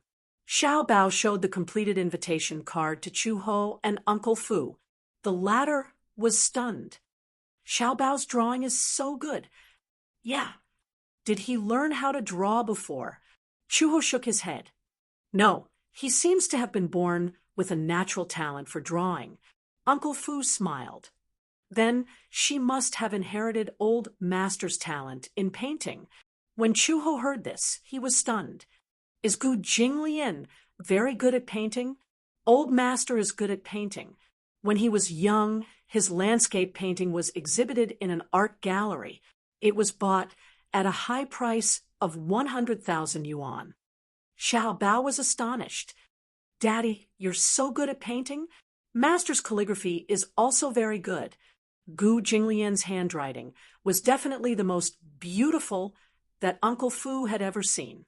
It was bold and powerful, like a dragon flying and a phoenix dancing. He had never seen anyone with better calligraphy than Gu Jinglian, including famous calligraphers. Then let Daddy write for me. As Xiao Bao spoke, he took the card and ran to Gu Jinglian's room. Gu Jinglian was reading when Xiao Bao placed the invitation card in front of him. He said confidently, Daddy, Daddy, help me write a few words. This little guy always had a way to disturb him. However, Gu Jinglian couldn't do anything about him. He picked up the invitation card and saw a vivid cartoon drawing on it. For a moment, he was slightly stunned. You drew this? Yeah. Xiao Bao's birthday is next month. This is the invitation card. Birthday? Gu Jinglian remembered that it was indeed his birthday next month. He picked up the fountain pen and asked, What should I write? Well, just write, Dear Shang. I really hope that you can come to my birthday party. Gu Jinglian picked up the pen and wrote it down before handing it to him. Xiao Bao took the invitation card from him and glanced at it. He was also impressed by Gu Jinglian's elegant handwriting. Chapter 34:34. Daddy's handwriting is so beautiful. Gu Jinglian's ears really liked this compliment. After finishing the card, Xiao Bao felt sleepy. After all, the time at night was limited. By the time he finished the card, it was already 8 o'clock in the evening. After taking a shower and brushing his teeth, he went back to bed to rest. The next morning, Xiao Bao went to class and secretly stuffed the invitation card under Shang'er's desk. He was a little embarrassed to give it to her face. Shang'er went to class and was about to stuff her bag under her desk when she noticed something in it. She took it out and found that it was something like a card. She flipped it open and saw a cartoon drawing of a little girl in a dress and a boy in a suit standing in front of a castle. They were holding hands and looked very cute. She could recognize some of the words and understood that it said, Dear Shang'er, I really hope that you can come to my birthday party. Gu Chengza. Shang'er took the invitation card and turned around. She saw Xiao Bao sitting in his seat with a red face and looking a little restless. She smiled and asked, Xiao Bao, did you stuff this in my desk? Yes. Yes. Your birthday is coming up soon. Yes. Xiao Bao said seriously, My mom, Dad, and I made this together. Mom was in charge of making the invitation card. I was in charge of drawing, and Dad wrote the words. Wow. Shang'er exclaimed, You drew this? Isn't it too beautiful? Her voice was a little loud, and almost the whole class heard her. When the other children saw this, they immediately crowded around and fought to take the invitation card from Shang'er's hands. They all exclaimed one after another, What a beautiful drawing! Xiao Bao, did you really draw this? For a moment, The children forgot that Xiao Bao was a dangerous person and could not help but envy Shang'er for being able to receive such an invitation card. Shang'er said proudly, "Xiao Bao gave me the invitation card." Xiao Bao said that he drew the drawing, his mom made the invitation card, and his dad wrote the words. "Oh my God, I thought you bought it. Even the ones you buy aren't as beautiful as this. Look at the handwriting. It's even better than the handwriting in books." Did Xiao Bao really do this himself? I can't believe it. For a moment, Xiao Bao was extremely pleased with himself. The children took turns to praise him, making him feel like he was floating in the clouds. For the entire day, Shang'er hugged the invitation card lovingly. This was made by Xiao Bao himself. Moreover, she was the only one in the entire class who received it. The other children were extremely envious. Xiao Bao said that all the children in the class had won. However, Shang'er was the first to receive it. This meant that Xiao Bao treated her as his best friend. When they got home, Xiao Bao was as happy as a bird.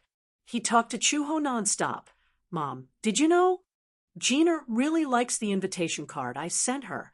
She said that she would keep it for the rest of her life. The other kids are so envious of Shang. Some of the kids secretly asked me if I made him an invitation card. He said that he wanted to come to my birthday party too." When Chuho heard this, she felt gratified. After dinner, Xiao Bao started the huge project again. He made 2 cards in one go. His deskmate was a girl who liked to read comic books, especially Balala Xiao Moxian. Hence, he made the girl look like Xiao Moxian. Chapter 34-35. It had to be said that Xiao Bao was a very creative child. Every child's invitation card wasn't monotonous or rigid. For example, Shang once said that she wanted to live in a dreamy castle with a large back garden filled with flowers. So on the invitation card, he drew a castle and flowers, and even carefully put a crown on her head. Shang loved it so much that she couldn't put it down, and the other children in the class were envious. And when the 2 children's cards were brought to class, the 2 children were extremely excited. "Wow, Xiao Bao drew me so handsome." This child especially liked football, and he played very well. Xiao Bao drew a jersey for him, and it was very impressive. And the other girl liked to watch Balala Xiao Moxian, so Xiao Bao drew her as a devil fairy. When the girl saw the invitation card, she treasured it to the extreme. From this, it could be seen that Xiao Bao was actually a very meticulous child. He knew how to observe the strengths of each child, or the things that they liked. The sunflower class was in an uproar. This was because Xiao Bao could draw at most 2 cards every night, and then it was time to go to bed. After 3 days, only 5 children in the class received an invitation card. The other children were envious, but they could only look forward to whether or not they would receive Xiao Bao's birthday invitation card. For a moment, they had forgotten that Xiao Bao was the #1 dangerous person in the eyes of all parents. But because they were reserved, they were a little embarrassed to take the initiative to ask Xiao Bao if he would draw their invitation cards. So, they could only look forward to it. Some children even came to class early and then nervously rummaged through their desks. If they saw an invitation card, they would definitely show it off to everyone. Those who didn't receive it would have a face of disappointment, and there were even some who would be depressed and listless for the whole day. To them, this was not just a birthday invitation card. Because of the invitation card, Xiao Bao's relationship with the other children in the class gradually warmed up. Perhaps Xiao Bao didn't realize, but now he and the other children had recovered their close relationship. As soon as Xiao Bao arrived in class, all the children stared at his every move. Their eyes were filled with yearning and curiosity as they stared at his hand. Their gazes followed him, wanting to see who his new invitation card was for. Those who didn't receive it would naturally sigh. The children who received the invitation card would bring it home and tell their parents about it. Most of the parents were reasonable, seeing that Xiao Bao's family was so thoughtful and that they even personally drew a card. They changed their views. Almost all the children who received the invitation cards were allowed by their parents to attend Xiao Bao's birthday party. Chu He, on the other hand, was keenly aware of it. Sometimes, when she went to pick up baby Chu after work, she would see many children excitedly surrounding him and asking him questions. Xiao Bao, who are you going to draw today? Draw me, draw me. Xiao Bao, I'll definitely go to your birthday party. When the time comes, I'll definitely prepare an awesome gift for you. So, can you give me an invitation card that you drew for me? On the way back, Chuho couldn't help but ask him, how many invitation cards are left? Chapter 34-36. Daddy's handwriting is so beautiful. Gu Jinglian's ears really liked this compliment. After finishing the card, Xiao Bao felt sleepy. After all, the time at night was limited. By the time he finished the card, it was already 8 o'clock in the evening. After taking a shower and brushing his teeth, he went back to bed to rest. The next morning, Xiao Bao went to class and secretly stuffed the invitation card under Shang'er's desk. He was a little embarrassed to give it to her face. Shang'er went to class and was about to stuff her bag under her desk when she noticed something in it. She took it out and found that it was something like a card. She flipped it open and saw a cartoon drawing of a little girl in a dress and a boy in a suit standing in front of a castle. They were holding hands and looked very cute. She could recognize some of the words and understood that it said, "Dear Shang'er, I really hope that you can come to my birthday party. Gu Chengza." Shang'er took the invitation card and turned around. She saw Xiao Bao sitting in his seat with a red face and looking a little restless. She smiled and asked, "Xiao Bao, did you stuff this in my desk?" "Yes. Yes. Your birthday is coming up soon." "Yes." Xiao Bao said seriously, "My mom, Dad, and I made this together. Mom was in charge of making the invitation card. I was in charge of drawing, and Dad wrote the words." "Wow," Shang'er exclaimed. "You drew this? Isn't it too beautiful?" Her voice was a little loud, and almost the whole class heard her. When the other children saw this, they immediately crowded around and fought to take the invitation card from Shang'er's hands. They all exclaimed one after another, "What a beautiful drawing! Xiao Bao, did you really draw this?" For a moment, the children forgot that Xiao Bao was a dangerous person and could not help but envy Shang'er for being able to receive such an invitation card. Shang'er said proudly, "Xiao Bao gave me the invitation card." Xiao Bao said that he drew the drawing, his mom made the invitation card, and his dad wrote the words. "Oh my God, I thought you bought it. Even the ones you buy aren't as beautiful as this. Look at the handwriting. It's even better than the handwriting in books. Did Xiao Bao really do this himself? I can't believe it." For a moment, Xiao Bao was extremely pleased with himself. The children took turns to praise him, making him feel like he was floating in the clouds.